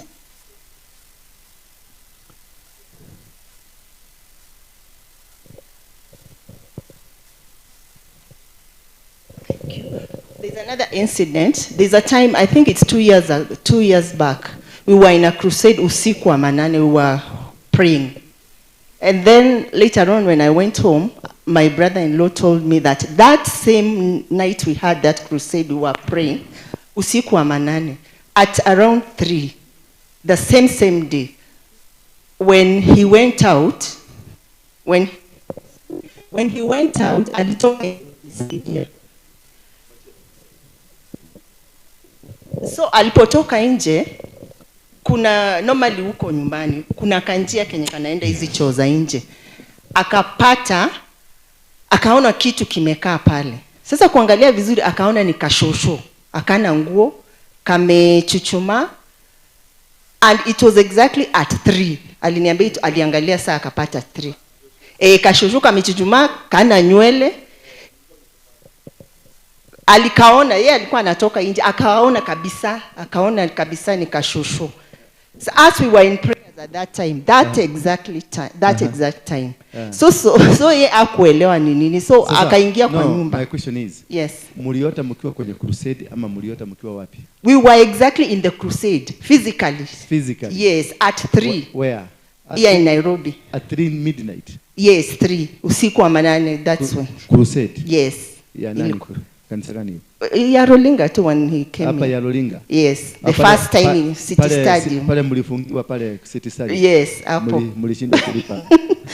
Hapo. So akaona hako kamama. Sasa kwenda kuchukua mti apige. Nani aliona kamama? My brother-in-law. Alikaona kwa boma nyumbani sasa. Kule nyumbani. Kule nyumbani. Sasa ndio nakwambia. Sasa hiyo mama ambaye alionwa na huyo, yes, is the cause of the problem of your family. Amen. Yeah. Sure. Ni one of your grandmothers ndio problem ya kwenu, maana alikuwa mganga. So it's an ancestral problem. Muimuko nayo nyinyi in the family. I agree, sir. Thank you. It's very true. Thank you. Thank you. Another question, please. Yes. Lete. We, tengeneza hii ipande juu. Haizi kwe juu. Mtu akiota akiwa anapitia kwa matope, lakini akifika ile ngambo ingine hana matope, shida ni gani? Umepitia ile, yani wewe mahali unapitia ni pachafu. Kuna matope kabisa. Ndio, sasa nimekuelewa. Mahali unapitia kuna uchafu mwingi na kuna matope. Lakini ukitoka kuvuka pale unakuta hauna matope. Ni kumaanisha wewe mwenyewe uko msafi. Wewe mwenyewe hauna uchafu. Kwa hivyo ndio maana uchafu haukushikilia. Lakini mahali unakaa na wale watu mnatembea na wao si wazuri. So it is a warning, get out of that place, because this itabadilika, itakuwa matope kwako. It is a form of a warning. Another question? Yes, baba. Mimi nilikuwa naota nikienda kwa choo ni kama choo imejaa mpaka juu.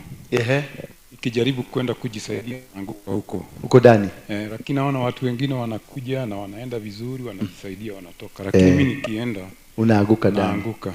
Pia nikaota nimeenda safari. Ile lodging nilikomboa ni choo. Hata kitanda imewekelea juu ya choo.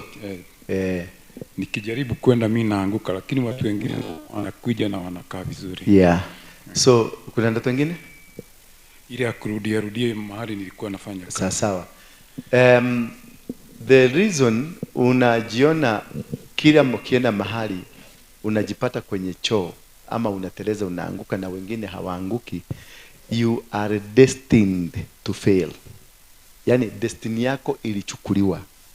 Na walipochukuliwa wakakupangia kuanguka. So your destiny wherever you go, hata uende mahali pakani, ama utolewe hapa upelekwe White House na uambiwe dola ni zako, bado utakuwa maskini. Lazima utakutana na kitu ambayo itakufanya ukuwe maskini. Yani you have been captured. Walichukua your soul ukiwa mtoto. Walichukua your destiny ukiwa mtoto. Now your destiny is with them.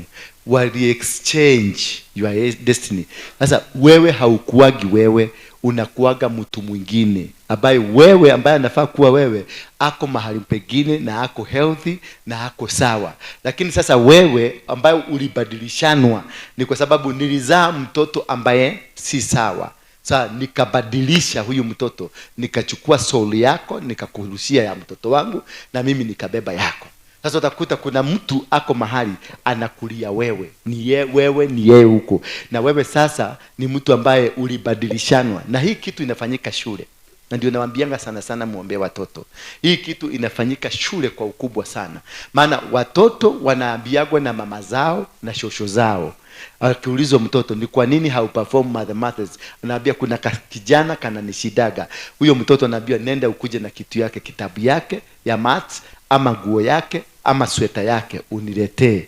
Sasa itakapobebwa kitabu ama nguo zikipekwa kule, mtoto wako, akili yako, destiny yake na kila kitu chake kitang'olewa, kitawekwa kwa huyu mtoto. Na ile uchafu yote ya huyu mtoto, udogo modhi, inang'olewa inawekwa mtoto wako. Unakuta mtoto wako alikuwaga number 1 mpaka class 5. Kutoka class 6 ndio anakuwaga last. Halo, mnanielewa? Hiyo ndio kitu lazima muangalie sana shuleni. Na watoto mnawaombea. Before you leave him to go to school, unamuombea. Before you go, akitoka shule, unamuombea. Na ukienda shule, jaribu kutafutilia vitabu zake. Hata ingia kwa dorm. Mimi nikienda kwa Joroge wangu, na ingiaga mpaka mahali analala. Nikienda huko, ninakalia hiyo kitanda tu na itakaza na isugumusia neno la Mungu. Ninamwambia fungua roka yako. Hajui yeye anafikiria ni nguo naangalia. Mimi naingia naambia tati ni safi, fungua, because nataka kuzungumzia nguo. Hata wakiiba, hiyo nguo itaenda kuwapiga wale wameiba. Bwana Yesu asifiwe sana. Bless your children as you release them. Hata wakienda kucheza football, just bless them. Wakienda kufanya kitu, just bless them. Witchcraft is in schools immensely, powerfully. Witchcraft is with teachers. Walimu ndio wanahusika. Wao wanaitwa ma secretary ndio wanahusika. Walimu class teachers ndio wanahusika kwa wingi, because some of them are lesbians, others are gays, others are witches, others wametumwa huko kubeba damu ya watoto wachukue ndio ipelekwe kwa kuzimu. Wengine ndio walimu nakuta wanatokaga hapa wanaendaga baharini kwa Queen of the Coast, wanaenda kukutana huko, wanabeba watoto wanapeleka huko. Watoto wengi wamekuwa recruited into the worshiping while in school. Bwana Yesu asifiwe sana. And when ukianza kuona katoto kako kameanza kukua secretive sana, anza kufuata mienendo yake. Ukikakuta kako na simu kanajificha kwa bulageti hivi, anza kufuatilia huyo mtoto. Kuna kitu imewekwa ndani yake ambayo si sawa. Bwana Yesu asifiwe sana. Yes ma'am. Ushuhuda. Ni ushuhuda ama ni swali? Ni swali. Uliza swali. Ni swali.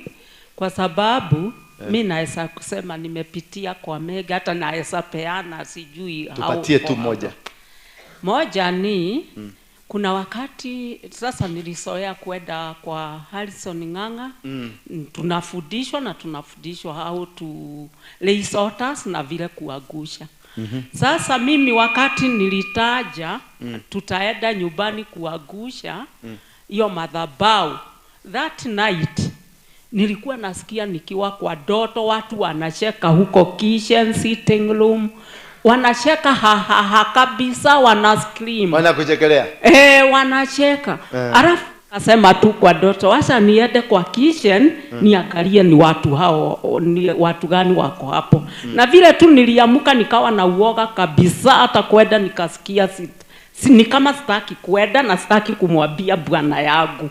Na nikajipea nguvu lakini kwa doto nilienda mpaka huko nikakuta watu wamekaa huko chini wako na sura baya tu bilikimu hivi. Nikawauliza ni nini mnafanya kwangu? Mutoke na muende kabisa kwa jina la Yesu Kristo. Sasa mimi nikarudi kwa usingizi kwa hiyo doto tu. Tena nikasikia tena wamecheka. Ninaoneshwa nyumba yangu ni kubwa sana lakini haina kitu. Keti, nimekuelewa. Sasa shida yako moja ni nini? Shida yako moja ulitangaza mnaenda kufanya. Madhabahu, kuvunja madhabahu haivunjagwi na watu, inavunjangwa na mtu. Umenielewa? In the family it is only one person who will be a Moses of the family kuvunja madhabahu. The day utaita familia mkae chini ndio mkavunje madhabahu, ndio vita zako zitaanza, because part of your family members ni part of the altar you want to destroy. Hao ndio wamekuwa kisustain, hao ndio wamekuwa wakiservice the altar. Sasa hujui kama ni dada yako yule, your best friend sister, kumbe ni yeye. Your best friend brother, kumbe ni yeye. Your own mother, kumbe ni yeye.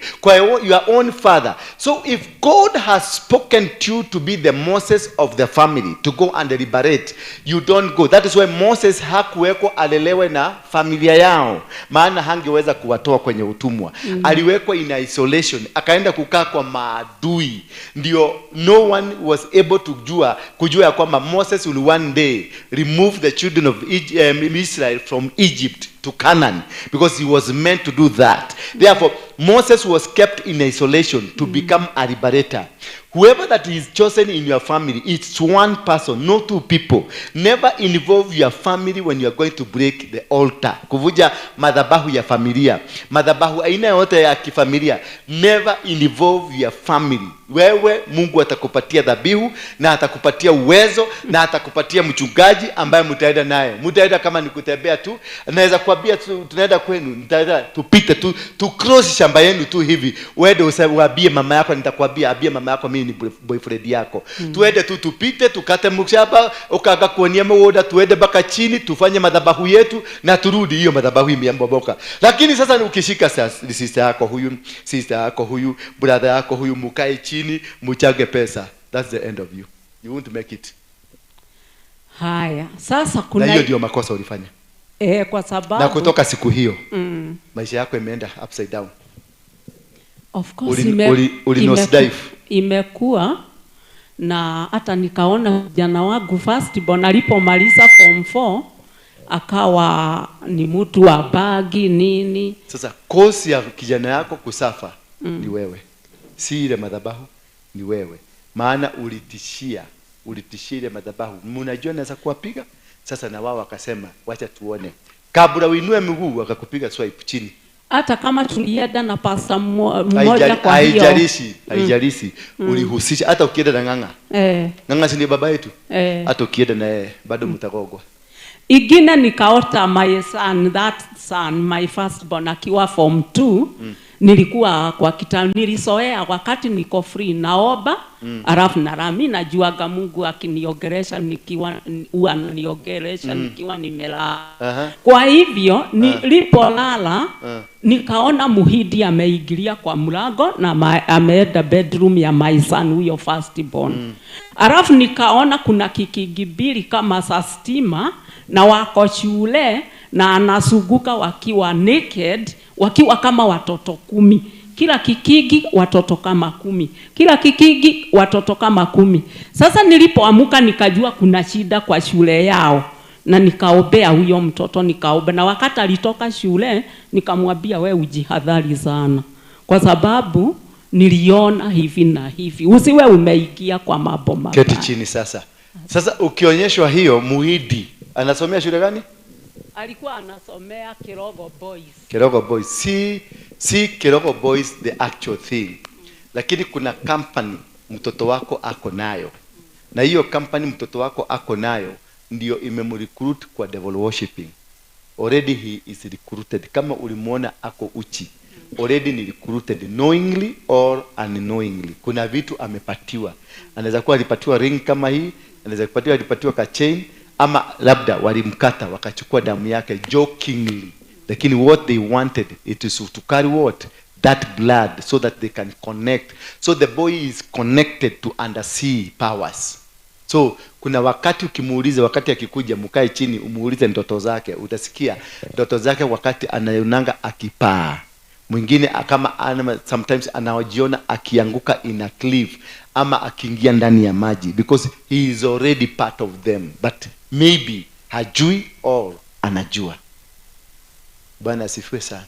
So that is why I told you it is very prudent to understand and to know your child. Every time make your child become a friend. Wacha kumtreat kama adui. Wacha kumtreat ni kama enemy in your life.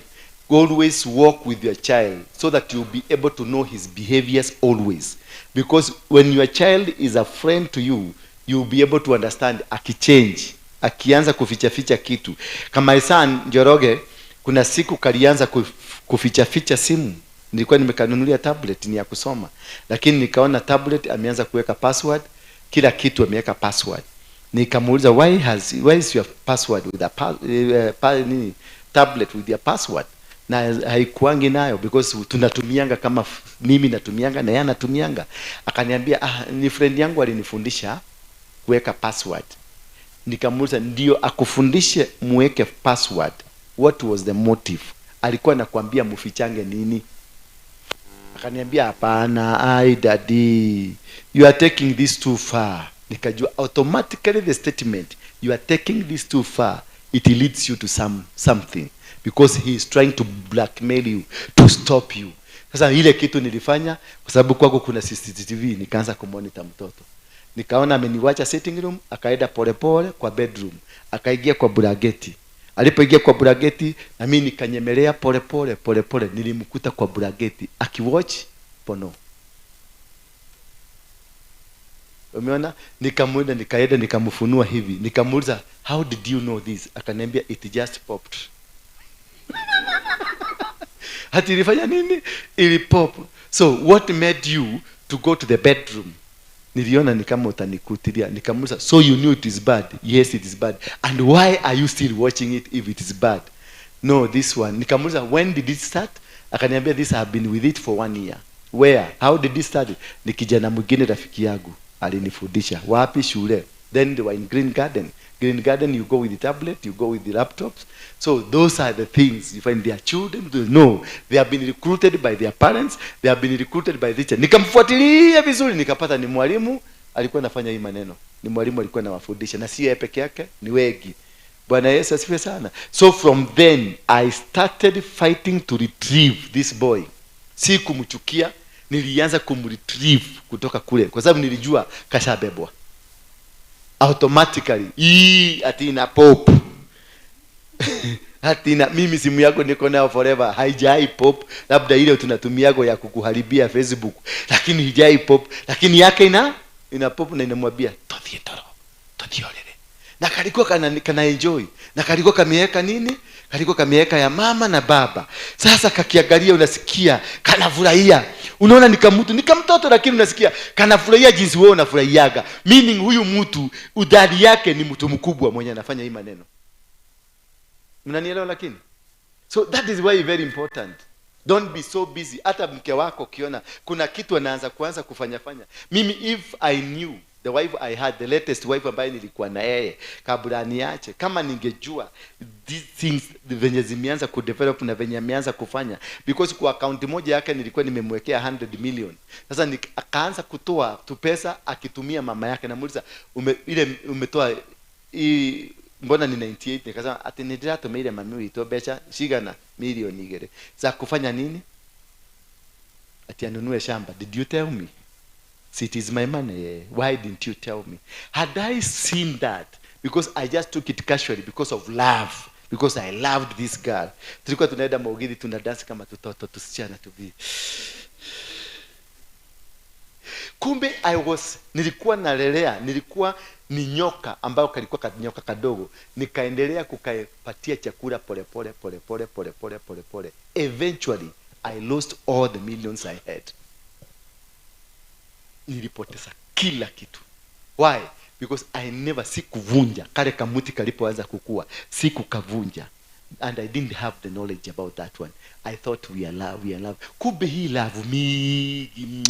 Ndio naonanga sitakagi kumumunywa sana, na sitakagi mapesi moto sana. I want to be just rough. That's why normally you see me I'm rough, because I've seen it, and I want you wewe ambao unafikiria ujue the circumstances that you're going to encounter in the rest of your life is a military man in your house.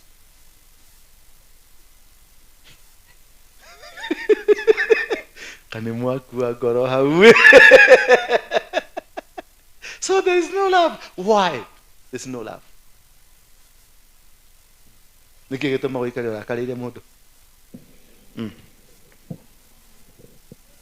Nike magwikire. Gwikora ndikoraga. Nigwikora ikaraga. Uhuraga umahuraga niki? Ngasire cukira volume. Niguaga uru wahura mundu. Mo especially mundu muka. Baadaye. Wikaga atia muhura. Kumbe pole. No higo ni umuguthire ngudi. Kiritho kimbite uguo. Coffee. Coffee. No coffee tu. Coffee. Wina mutumia riu? Ira uramuhurire niki? Ti mutumia ni muiritu wakwa. Uramuhura? Iyo. Niki? Ndiye ni atia mekite ngimahura coffee mundu imwe. Ndoi niki mekite. Ndoi niki akite. Hajui alitwaga tu mtu. Wagi. Unaonaje hapa? Mtu kama huyo akikupiga kofi unasikiaje? Mnapigana. Unaikigwa. Housewife. Nikiweka modo.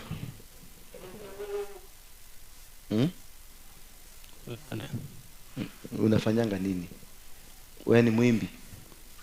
Hapa. Hapana. Unafanyanga nini? Unajua mwimbi ni nini? Wewe ni mwimbaji? Lakini mimi ni DJ. Ni DJ. Sinaona ni mambo ya DJ, mambo ya uimbi. Ndio maana nakuuza kama wewe ni mwimbi. DJ. DJ nani? Zikom. Zikom. Unapiga za nini? Za secular ama za kidini? Ama ni zote? Zote tu. Zikikuja. Kulingana na occasion. Kulingana na occasion. Na kamunyweso? Natumia. Kabisa. Mbona unatumia haka kakali sana kabisa? Unatumia tigakane. Kada kena kanyamu kada tadi ka yellow. Geta kwate? KC. Ni? Kada kana kwa ka brand ka yellow kada tasi. Chrome ama. Chrome. Why do you like Chrome? Kwa sababu nasikianga like niko na mambo mingi sana nahitaji kitu kali kuliko hiyo. Kitu kali ya kukugonga haraka haraka. Ipungue tu ni story mingi. Kwa nini uko na hasira nyingi? Unasikianga tu kulipuka? Kwa sababu nilikuwa na msichana Nyambura. Walikuwa naitwa nani? Waiwa. Waiwa.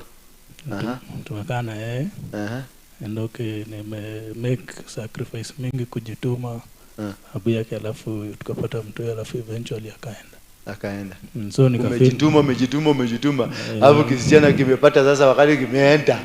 So amesoma like akiwa shule, nilikuwa na haso mjei, ni haso zote alafu saa vile amemaliza ameenda.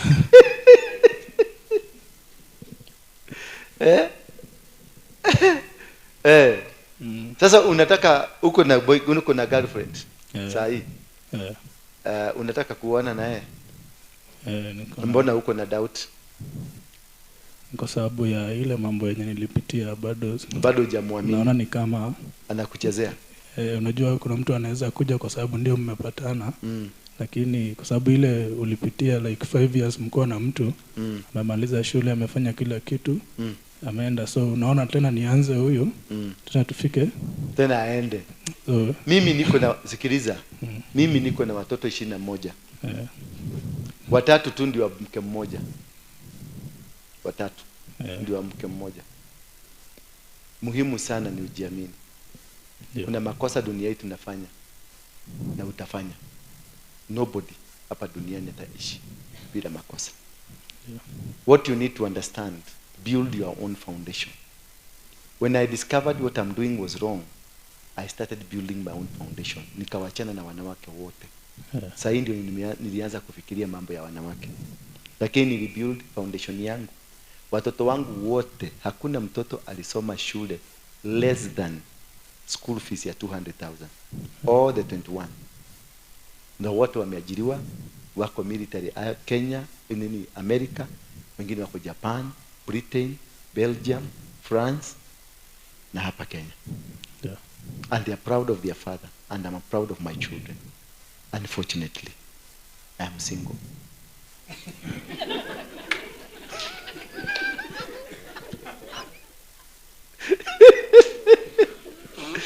Umenielewa? Kwa sababu kuna kitu kimoja niliamua nikasema, hawa watoto niliwazaa mimi, I was a mistake. Whatever I was doing was wrong. Yeah. Purely wrong, because nikilala na huyu, nikalala na huyu, nikalala na huyu, nikalala na huyu, nikalala na huyu. Purely, that is wrong. But product ambazo zilikuja is not a mistake. Watoto wangu is not a mistake. So I have to take responsibility of my mistakes, not them as a mistake, but me as the mistake, but them as the angels given to me by God. Bwana Yesu asifiwe sana. So you have to look at it that way. Above all, you must be able to take responsibility as early as possible. Me, it took me time. Umenielewa?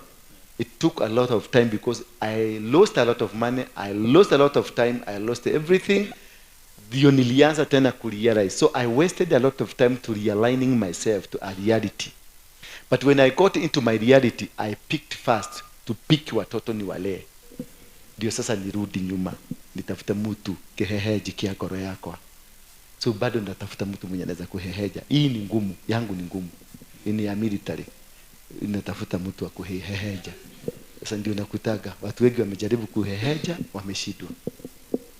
Si kupenda. So don't make the mistake I made, because had I known, ningepambana na hali immediately, nirekebishe, saa hii singekuwa lonely. Saangalia vidole hizi, unaona zimechomeka? Yeah. Zilichomeka leo asubuhi nikipika chai. Sasa na imagine muhujia munene kwa Kenya ngima. Mundu etigeretwo thi ngima. Urona riu ni heire ha hizi ni kuchomeka, nilichomeka. Sio nihurumie. Sasa umesikia brother? Nasikia. Pick up quickly. Usi waste time. Hauna stamina kama yangu ya kukuja tena na kufight back. Saa hii pick up, make a right decision, fanya maombi, seek God to know who is this right person. Then move forward. Wacha kusema atakuja aende. Hata huyo unaweza kuoa, anaweza kuoa na akufe. Wacha kuenda na akufe na maisha itaendelea. And sisemi akufe. So make the right decision. Don't waste much of the time. Ndio unaona hapa kuna wamama wengi wako at their 50s and their 40s hawana nini? Hawana wanaume, because they refuse to make that decisive decision. Kuna wanaume wengi walika yetu tuko in our 40s and in our 50s, and we have not made this decisive decision, because kama tunge improve on our 30s wakati tulipata hii mikosi, tunge change na saizi tungekuwa proper, we will be moving straight forward. But now we made a mistake. Now I'm trying to rectify a mistake in my 40s and in my 50s. Sasa in my 50s and in my 40s, kama ni mama, you will act out of desperation, because unaona umezeeka, labda umezeeka, ni ukorire, ni umirie jwereshi tukire cia white we mukoro, na you don't have somebody to call babe, na una miss. Na wanawake mna miss kuitwa babe, si ndio? Wanawake mnahisi kuitwa, si una misiki kuitwa babe. Sasa ukiwa kwako hakuna mtu anakuita babe. Mpaka una imagine wale kumkumbagia, ukiona wakiitana babe, unajiita babe pale. Sasa mimi mwanaume hasira kivyangu. Na wanaume hawazeekagi, unajua hivyo? Wanaume hawazeekagi. Wanaume wangapi kwa nyumba? Na buju utafuta bibi. Uacha hiyo upusi. Una that umefikisha 30? Itafuta bibi. Wewe hata wewe nilifikiria nitafuga doa yako ya kwanza. Wewe msaidie Penina. Tusaidie kutafutia ukijana mke. Ako? Utamleta lini? Wewe acha siasa, wewe uko nayo. Wewe uko nayo. Wewe kwanza ndio tutatafutia. Umesikia? Uko naye? Nataka kumuona next week. Nataka kumuona next week. Usipoteze maisha kama mimi nilipoteza yangu. Lazima niwasaidie kurekebisha, si ndio? Kwa sababu mimi najua, I know the consequences, I know how. Imagine mtu tanie kehea nenda furia inyoni ajigwira ala. Ndio igwada. Hi, Kamengere. How are you? When are you going? On Friday? Come and say bye to them. Come. Kamengere. How has been life in Kenya? Life in Kenya has been great. Yeah. Yeah. How has it been since you came here? Wonderful. Wonderful. Yeah. I preached my first sermon here. Your brains is okay now? Yeah. Everything okay? Your spirit okay? Yeah. So you're going to America to preach? Amen. Yeah, I am. A year ago, and start a fellowship with young people. Start preaching to them. Amen. Okay? Yeah. Don't fear anybody. Don't fear anything. Yeah. Just go get some friends. Start with 5, 6. Start preaching. That is how your ministry will grow. Amen. Because you have a huge ministry, and the whole world. Amen. The whole world will recognize you. Amen. You'll be watched on televisions. Amen. You'll be watched everywhere. Amen. People will be paying for your tickets, and the world will foot your bills. Amen. Do you get me? Amen. Yeah, but go and start immediately. God has given you a generation, the TikTok generations. Go speak to them. Amen. They are getting lost. Speak to them. The TikTok generation. Go to Seattle. Go to Dallas. All over the city of America, Canada, all over. God will grant you that permission to go and preach the world. Don't fear. Do not be intimidated. Do not be afraid. God is with you. Amen. Yeah, tell them something. Praise the Lord, church. Praise the Lord, church again. My name is Eutychus. I'm saved. Jesus is my personal Lord and Savior. And I'm going to be the best pastor in the world soon. Thank you. He's going to be the best pastor in the world soon. Kamengere is the grandchild to Bishop Harrison Ng'eng'a. That's why he is Kamengere. Anyway, did you understand venye amesema? Mmesikia? Mnasikia hiyo? Mimi nilifikiria nyinyi ni wachamba. Hata nyinyi mtasafiri mtaenda Amerika. Bwana asifiwe sana. One day I'll come to minister in your church. Yes, I know I'll come. You go and start conferences. I know your mother, go and speak to your mother. I've not spoken to her, I don't know her, but she will support you. But be very obedient to her. She's carrying your blessings. Sometimes you quarrel a lot in the house with her. Is that true? That's true. Today, go and humble. Let her lift you. She's carrying the foundation that you need. She's carrying the blessing that you need. Yeah. Be obedient, fully 100%. Be submissive to your mother. Whether she's right or wrong, whether she's wrong, just go down, speak to her in a good language. Tell her, Mom, this should have been done this way. Yeah. But not, no, I can't do it. No, this should have been. You be humble. Just go down, humble yourself. Yeah. God will lift you up. Amen. Then there are few boys, there are few friends of yours. You know them.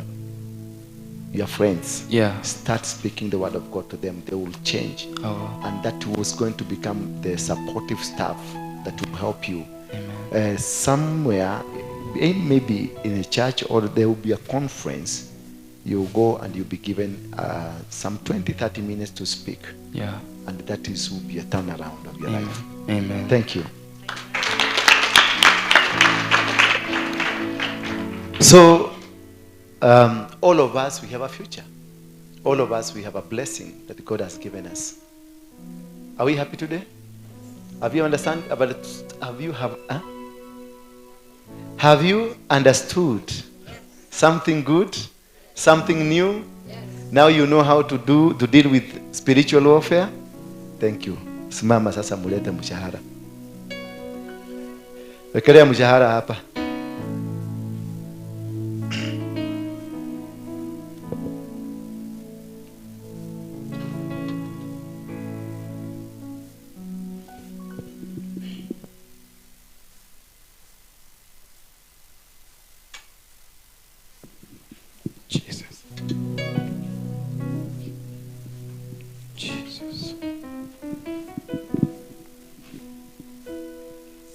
Leteni haraka haraka. Save time. Wacha kufikiria ni gani utatoa, ni gani, toa zote. Living with fracture leg, kindly join WhatsApp group.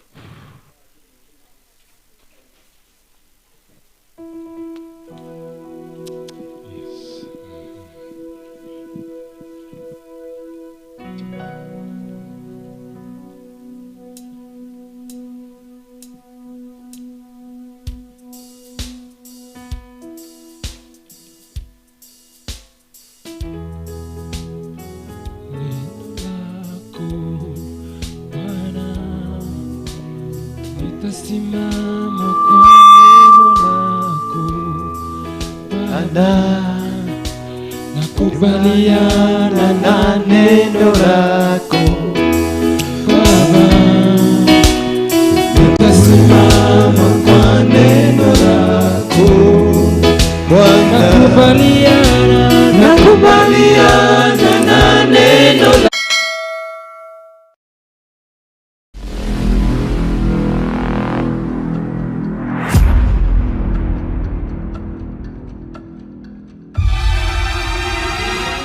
Good people of God, this is the time for us to cross over. When Moses went to Pharaoh, akamwambia, let my people go. Let the people of God go. This Friday, the coming Friday of Tarehe Saba, yani 7th of the month of June, the 7th day of the month of June, the year is 2024. Setting people of God free, kuachilia.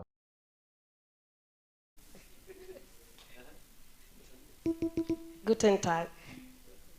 Habari zenyu? Praise God. Mimi naitwa Masi na nimeokoka na naishi Juja. Na poleni niko na homa. Europe. Lakini sio corona. Europe wapi? Switzerland. Switzerland, yeah. Yeah. Ya, nimekuja kutembea mahali hapa. Msishangae jinsi ninavyokaa. Nilikuwa sokoni. Nimetoka na mom, tumetoka sokoni. Tukasema acha tupitie mahali hapa. Tumsalimie mchungaji. Ndio. Huyo ni mtoto wa hii nyumba. She lives in Switzerland. Ni Zurich? Yeah. Zurich. And ni mtoto wa hii nyumba. Is one of our main supporters. Sasa aliponiambia kwa Kenya nikamwambia pitia hapa, akaniambia mimi ni mchafu, nikamwambia unakuja kwa babako, ukuje kwa mtu mwingine. Come, I want to see when unakuwa mchafu kana kwa emotion. Thank you. Karibu sana. Tutakuwa pamoja. Thank you. God bless you. Tuendelee tukubaliane na neno.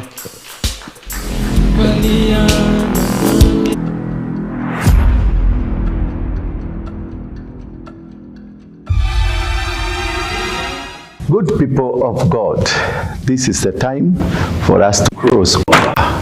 When Moses went to Pharaoh, akamwambia, let my people go. Let the people of God go. This Friday, the coming Friday of Tarehe Saba, yani 7th of the month of June, the 7th day of the month of June, the year is 2024. Setting people of God free, kuachilia huru, yani kuachilia huru kabisa kabisa. Tunaweza kuja hapa ni mkesha, kesha ya usiku wa siku ya 7 mwezi wa 6 mwaka wa 24, yani 2024. Tunakualika hapa the Synagogue Center of Worship, mahali tunakuja kumwabudu Mungu ili kuja kuiokoa Afrika, Kenya, kuwaokoa watoto wa Kenya kutokana na mambo makubwa na kulaani vizazi ambavyo wale maagenti wa shetani walioinukia watoto wetu. Yani tutawafungua watoto wako kutoka gayism. Tutawafungua watoto wetu kutoka nini? Lesbianism. Tutawafungua watoto wetu kutokana na mambo mengi ambayo yamefanyika. Look at how the children wako na matatu hawaelewi. Tarehe 7 mwezi wa 6 2024 Friday, usikose. Yani maana ukikosa utachekwa. We are setting the people of God free. We are setting Kenya free. That's the day we are setting Africa free. Africa imesimama tena, where God will be worshipped. We must change this generation. We must bring back sanity in church, sanity in worship, and our children, our country, and even Africa. Do not miss this wonderful moment, an encounter where you're going to be set free. This Kesha, it is a life changer, something that you cannot miss. You don't need miss. I'm telling you, it's a life changer. We have been here and we have seen how people have been changed. People have transformed. People who are thugs like me are changed by such a moment like this one, a moment that you've always waited for. The sick will go home healed. Your business will be free. Your marriage will be free. Everything that you intend, all things that you think it is unachievable, it will be achievable. Don't miss this Kesha. It is all meant for you and for your freedom. In Jesus' name. Shalom. Tukutane kutoka saa 2 usiku mpaka asubuhi.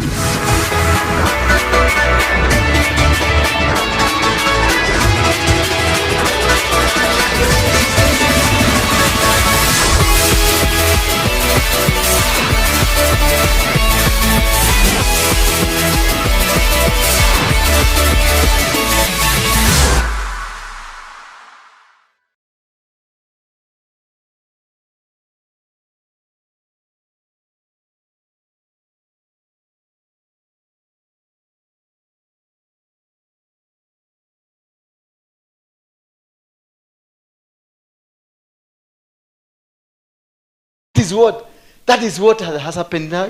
Mimi nilikuwa nafikiria nitaka nikuchukia na chukia wanawake. Kumbe kuna watu mahali wanaomba nichukie wanawake kwa sababu wanatarajia baada ya kunifanya venye amenifanya atakuja bado aendelee kuwa mke. There are people in your life ambao waliacha kama wamekuangamiza, bado wanataka wanauogojee tena wakuje wakugoge safari tu. Umeelewa? So identify, ask God now to give you that power to identify.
So as we sing, open up the prayer towards that, and God will set you free.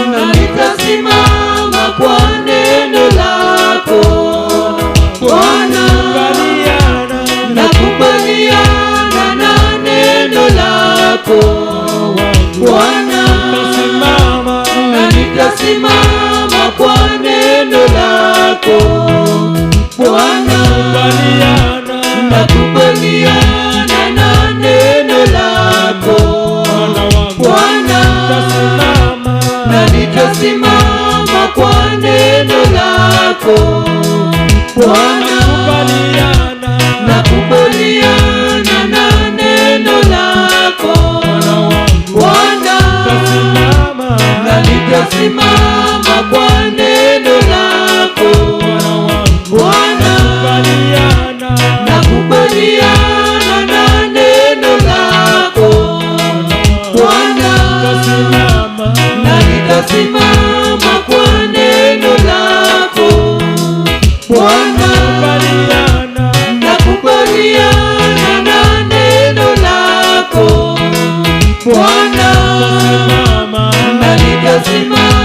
Simama kwa neno lako Bwana, nakubaliana na neno lako Bwana, na nitasimama kwa neno lako Bwana.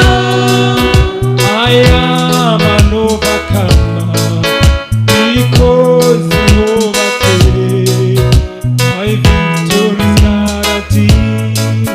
I am an overcomer. I am an overcomer because you overcame. My victory is guaranteed. I am an overcomer. I am an overcomer because you overcame. My victory is guaranteed. I am an overcomer. I am an overcomer because you overcame. My victory is guaranteed. I am an overcomer. I am an overcomer because we overcame.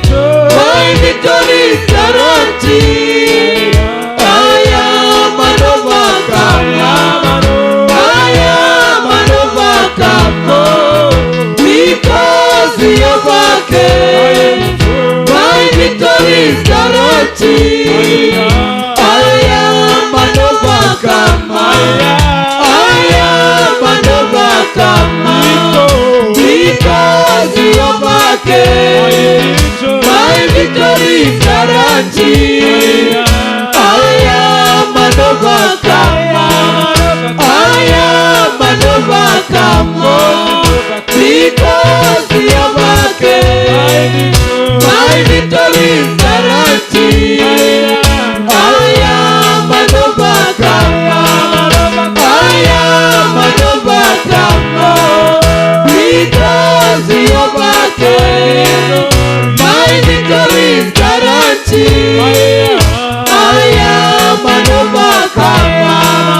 I am an overcomer because you overcame. My victory is guaranteed. I am an overcomer. I am an overcomer because you overcame. My victory is guaranteed. I am an overcomer. I am an overcomer because you overcame. My victory is guaranteed. I am an overcomer. I am an overcomer because we overcame. My victory is guaranteed. I am an overcomer. I am an overcomer because we overcame. My victory is guaranteed. I am an overcomer. I am an overcomer because we overcame. My victory is guaranteed. I am an overcomer. I am an overcomer because we overcame. My victory is guaranteed. I am an overcomer. I am an overcomer because we overcame. My victory is guaranteed. I am an overcomer. I am an overcomer because we overcame. My victory is guaranteed. I am an overcomer. I am an overcomer because we overcame. My victory is guaranteed. I am an overcomer.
Tunakuomba Baba, tunakushukuru. Wewe ni Mungu muumba wa mbingu na uliumba dunia. Watoto hawa wamekuja kusimama mbele yako kwenye madhabahu wakikuita. Wamepitia magumu ambao walikuwa hawaelewi. Wamepitia majuto ya familia. Wamepitia majuto ya kimaeneo. Wamepitia majuto ya damu ambayo iko katika familia yao. Wamepitia majuto in their family tree. Wamepitia majuto in the institutions ambazo walienda, zikiwa ni shule, kazi ama mahali popote walienda. Wamepitia majuto kupitia wale ambao walikuwa marafiki zao kama fiance, wife, husband, ambao hakika waliwaingiza kwenye majuto ambao wanayapitia. Lakini siku hii ya leo, maana umetupatia ufunuo jinsi ya kupigana na vita katika vita vya kiroho, na tumeweza kuelewa ya kwamba msingi dhabiti ni kuelewa source na power na kule mambo haya yote yametoka. Na tumeelewa, tumejua ya kwamba kutoka kwa familia zetu tumepata shida hizi, kutoka kwa maeneo tulisomea tulipata shida hizi, kutoka maeneo tulifanya kazi tulipata shida hizi, kutokana na kule tulienda tukaolewa ama tukaoa tulipata shida hizi. All these problems came because we have a problem. Father, I want to glorify your name tonight because of your children. They have discovered the way out. They have seen your love. You have taught them. You have made them to understand you and to move in a direction of you being a blessing to them. May you bless them. May you lift them. Connect them with their destinies. Connect them with their destinies. Wabariki unapobariki hatima zao. Wafungulie milango, wafungulie madirisha, wainue tena waendelee kukuabudu, wainue tena waendelee kusifu jina lako, wainue tena katika familia zao. Wale ambao wamekosa wake wapate, wale wamekosa wanaume wapate, wale wamekosa kazi wapate, wale hatima zao zimebadilishwa zote zikaregeshwe. Every destiny that was changed, ninaigeuza katika jina la Yesu Kristo. Ninawaregeshea destiny zao, ninawaregeshea njia zao, utajiri wao na uregeshea, baraka zao na waregeshea. Chochote walichokiiba na wakabadilisha, ndio watoto hawa wabaki wakiteseka. Today I command a new blessing in Jesus name. Amen. Let me tell you this. As I lay my sacrifice, this sacrifice I'm doing it not because of myself. I'm doing it because of you, my children. Bwana Yesu asifiwe sana. That the sacrifice to work upon you, that it will inspire a spirit that will make you discern and understand what is the real problem with you. I say that from today, anything that was stolen from you shall be returned to you. Watakosa usingizi, watakosa amani, watakosa baraka, watakosa njia. Wakawaregeshe vitu zako zote. Anything that was stolen, iwe ni pesa, iwe ni watoto, iwe ni ndoa, iwe ni biashara, iwe ni hatima yako, yote na iregesha katika jina la Yesu Kristo. Every uncle, as I lay this sacrifice, every uncle, every auntie, every shosho, every guka, every teacher, every community leader that have been against my life, from today, I disconnect them from you. I disconnect them from you. I disconnect the authority. Any authority that was spoken to you in a negative way, I command by the blood of Jesus. I command by the blood of Jesus out. Any authority that is against you, out. Any authority that is against you, any authority that is against you, any authority that fights your destiny, any authority that has been killing you, any power from the demonic powers that has been against you, out. It might be a teacher in your school. It might be your sister. It might be your brother. It might be your cousin. It might be your pastor. It might be your bishop. It might be an evangelist who has always been commending you. Right now, I break every covenant. I break every power. I break every authority. I break every vengeance in the mighty name of Jesus Christ. Every spirit of stagnation, somebody say out. Every spirit of stagnation, every spirit of limitation, every spirit of confusion, every bloodline problem, every family tree problem, anything that has hindered you to succeed from today, I bring it out. I bring it out. Break those covenants. Now start breaking them. Break the covenants. Break the altars. Break the witchcraft. Break them. Break them. Break them. Break them. Break them. Break them. Break them. Break them that they came.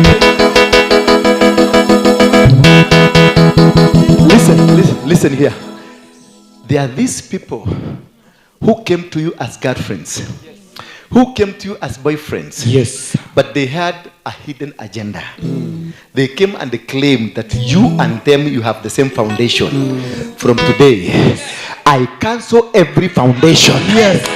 In the name of Jesus. Every man that came to your life with a hidden agenda, say out. Every man that came to you in a hidden agenda, every woman that came to you in a hidden agenda, every mother that came to you in a hidden agenda, every community leader that came to you in a hidden agenda, every husband came to you in a hidden agenda, every wife came to you in a hidden agenda, in the mighty name of Jesus. Amen. There are people that you have been fellowshipping with, either here or in the fellowship that you go, or in the previous fellowships. And these people have been working to destroy you. These people have always harbored an agenda to make sure you don't succeed in your fellowship companions. From today, every word they spoke against you, every negative word they spoke against you, say out. Out. Every word, negative word they spoke against you, out.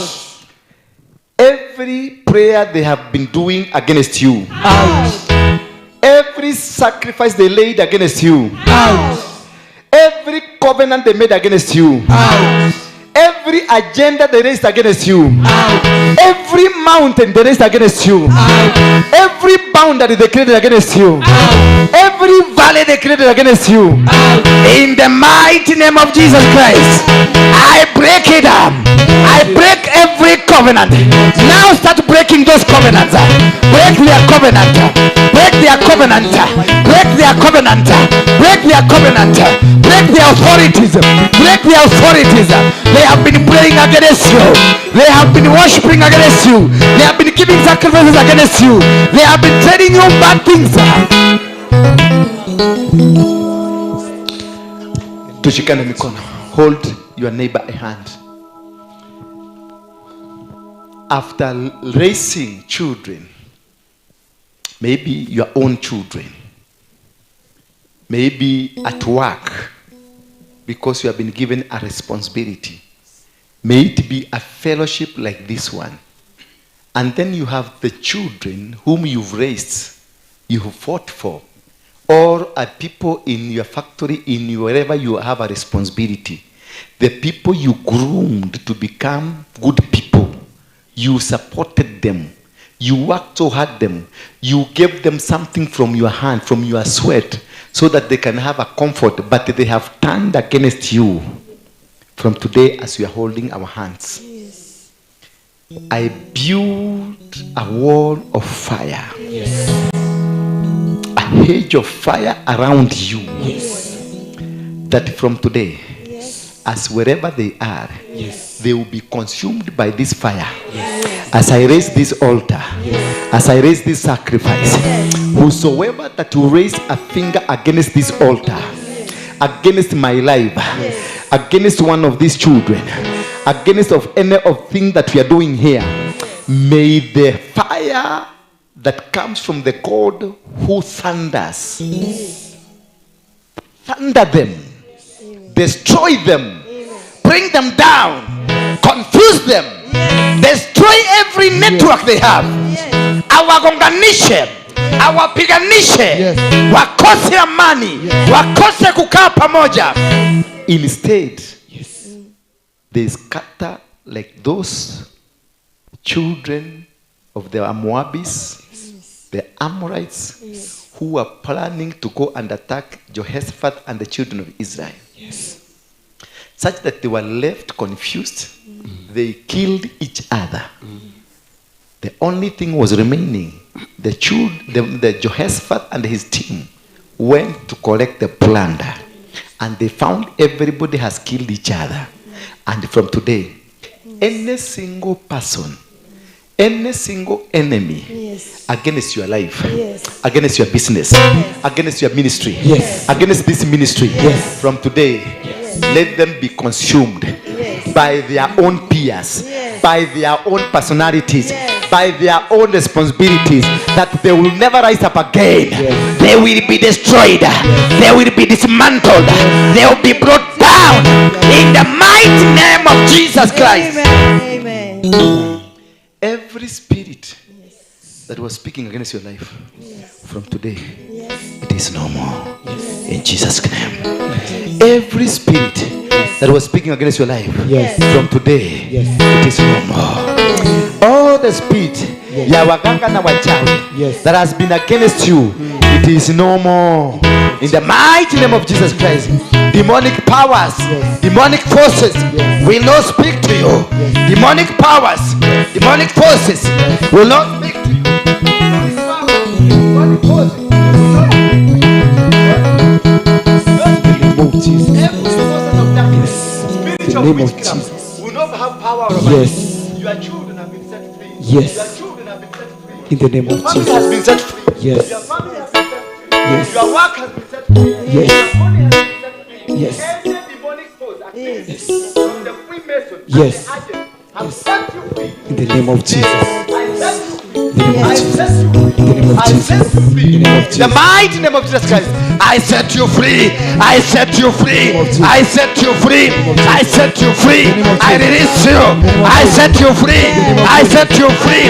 I set you free. The mighty name of Jesus Christ. I set you free. I set you free. I set you free. The mighty name of Jesus Christ. The mighty name of Jesus Christ. You are free. You are free. The mighty name of Christ. Anchor and the boss. Set her free. The mighty name of Jesus Christ. Every spirit that has always led you to live a wayward life, out. In the name of Jesus. Out. In the name of Jesus. Out. In the name of Jesus. Out. In the name of Jesus. Out. In the name of Jesus.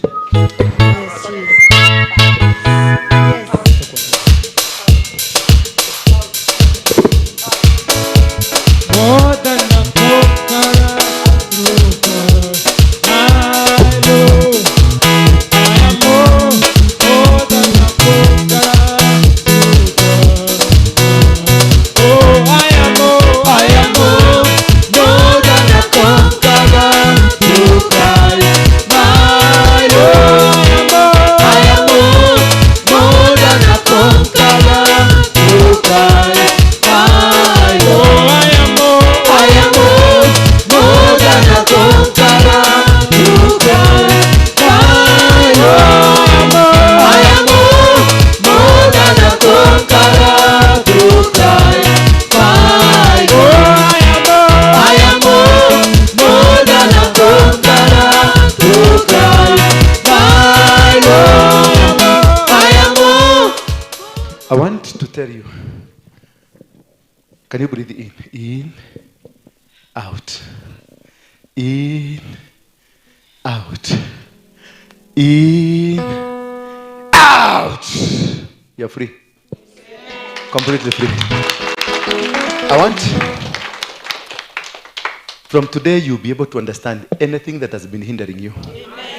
All your enemies will be exposed. Amen. or you are even, they might be very close friends. Yes. They might be even your brothers, your sisters. Yes. Do not go fight them. Only ukijua ni huyu. Yes. As come we pray.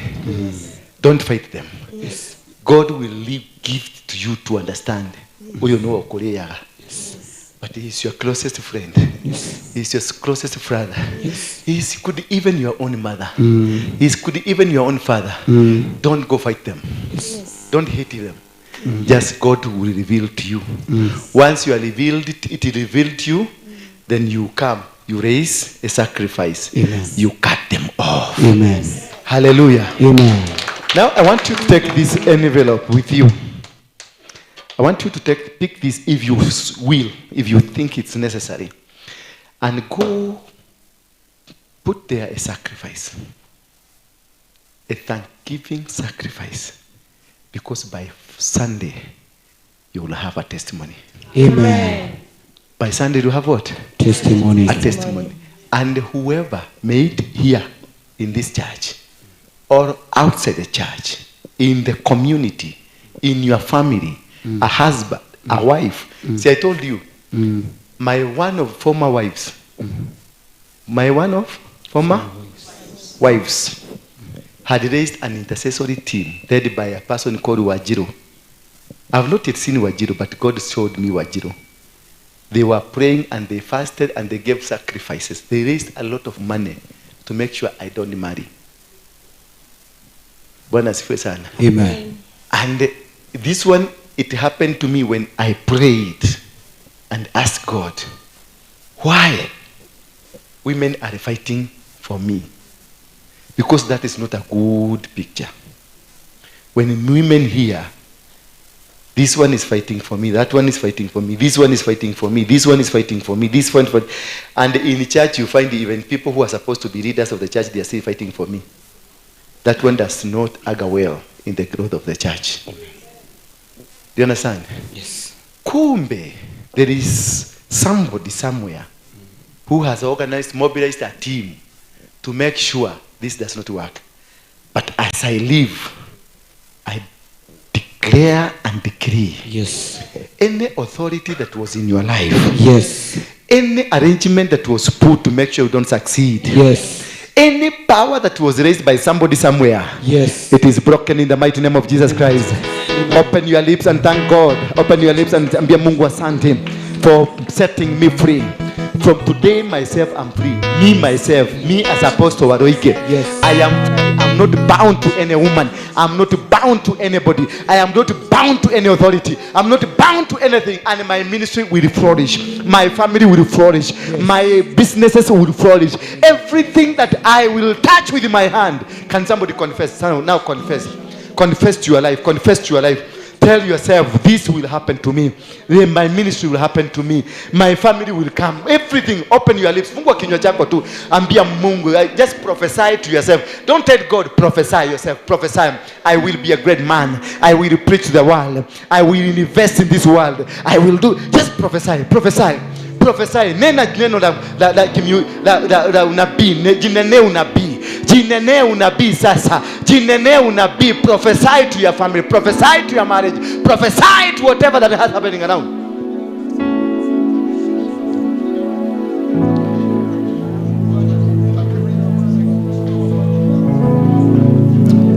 Jinene tu.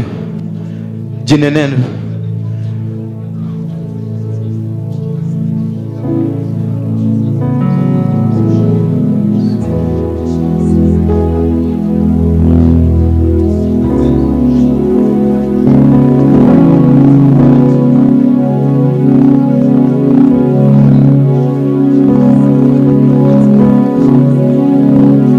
Maisha yako, nenea maisha yako tu, yanene tu, yanene. Zungumzia mwili wako, waambie mimi, jiite jina, waambie mwili wako kutoka leo, mimi ni chombo. Ambia mwili wako ni chombo cha Mungu. Mwambie ni chombo ambacho kitatumika pakubwa katika ufalme wa mbinguni. Nenea mwili wako, nenea biashara yako, nenea huduma yako, nenea familia yako. Nenea hiyo plot unataka kununua, inenee. Hizo pesa ambazo zimekuwa zikiponyoka mikononi mwako, zinenee na sasa. Nenea huduma yako. Nenea huduma yako.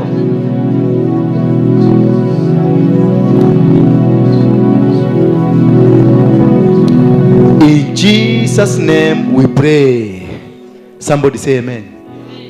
Sasa nataka hivi, kuna wanawake watatu ambao tumekuwa na wao hapa. Wameenda wamejificha mahali. Maombi yao wanaomba hii nyumba ifungwe. Maana wanasema haifai. Kwa sababu wamekosa nafasi waliokuwa kitafuta. Wamekosa huyo mume walikuwa namtaka. Wamekosa huo uongozi walikuwa wanatafuta. Wamekosa kile walikuwa wakitafuta. Fungua kinywa chako. Uwasambaratishe mahali popote waliko. Wasambaratishe katika jina la Yesu Kristo. Wasambaratishe. Sambaratisha mipango yao, sambaratisha kinywa chao, sambaratisha mipango yao, wakoseshe, walale kwenye vitanda, wakose kuamuka, wapofuke, macho yao ifungike, miguu yao isambaratike, kinywa chao kipoze, fikira zao zipoze. I destroy you in the mighty name of Jesus Christ.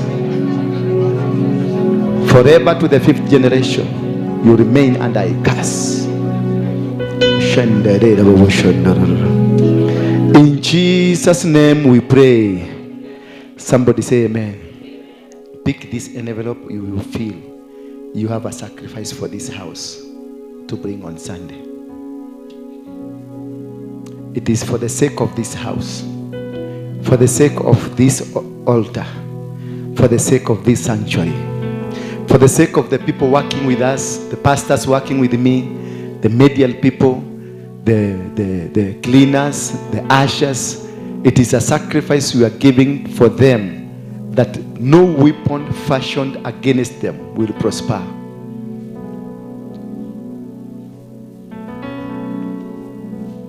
Even if they try to plan anything, na hata kama you are here one of them, toa tu sadaka yako kabla hujafikiwa na moto.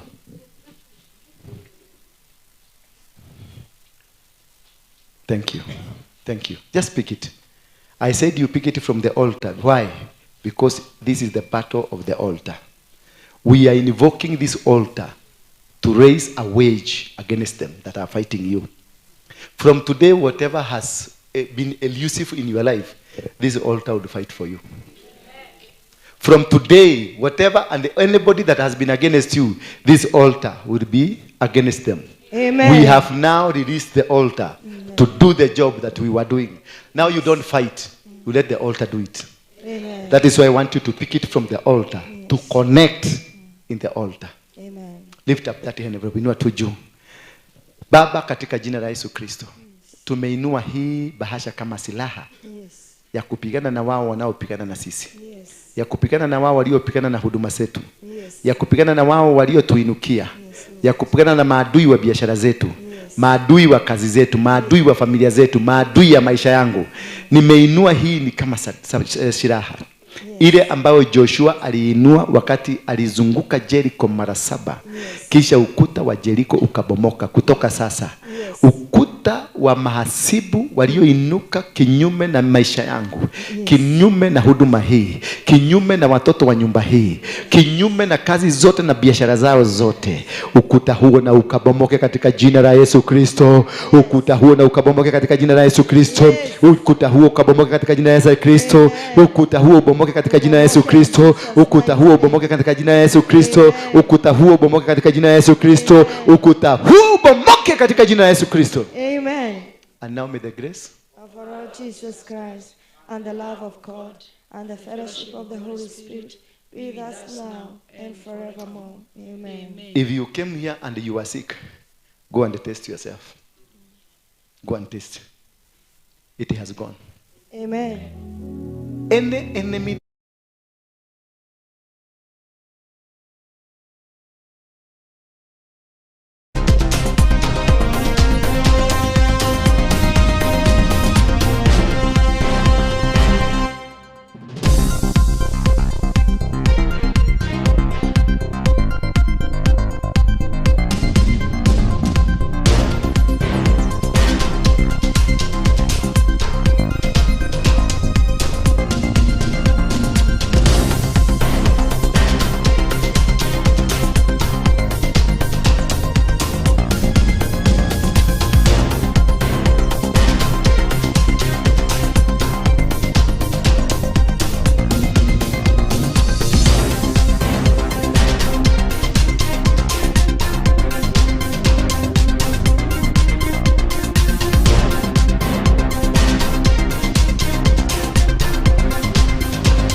Good people of God, this is the time for us to cross over.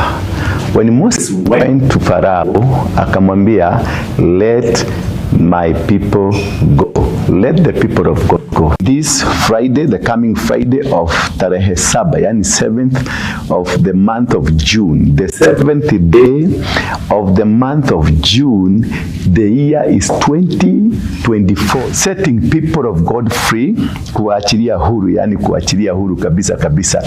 Tunaweza kuja hapa ni mkesha, kesha ya usiku wa siku ya 7 mwezi wa 6 mwaka wa 24, yani 2024.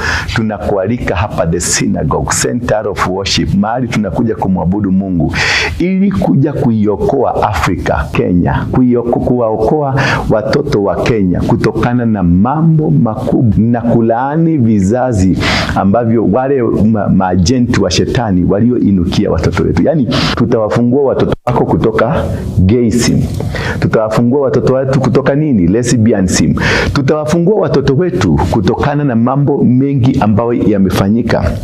Look at how the children wako na matatu hawaelewi. Tarehe 7 mwezi wa 6 2024 Friday, usikose. Yani maana ukikosa utachekwa. We are setting the people of God free. We are setting Kenya free. That's the day we are setting Africa free.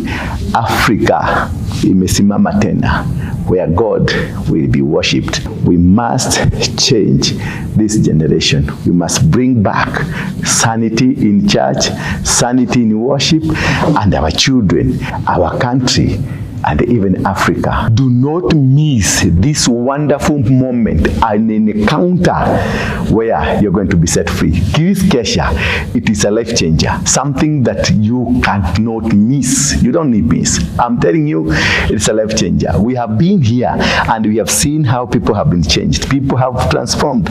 People who are thugs like me are changed by such a moment like this one. A moment that you've always waited for. The sick will go home healed. Your business will be free. Your marriage will be free. Everything that you intend, all things that you think it is unachievable, it will be achievable. Don't miss this Kesha. It is all meant for you and for your freedom. In Jesus' name. Shalom. Tukutane kutoka saa 2 usiku mpaka asubuhi.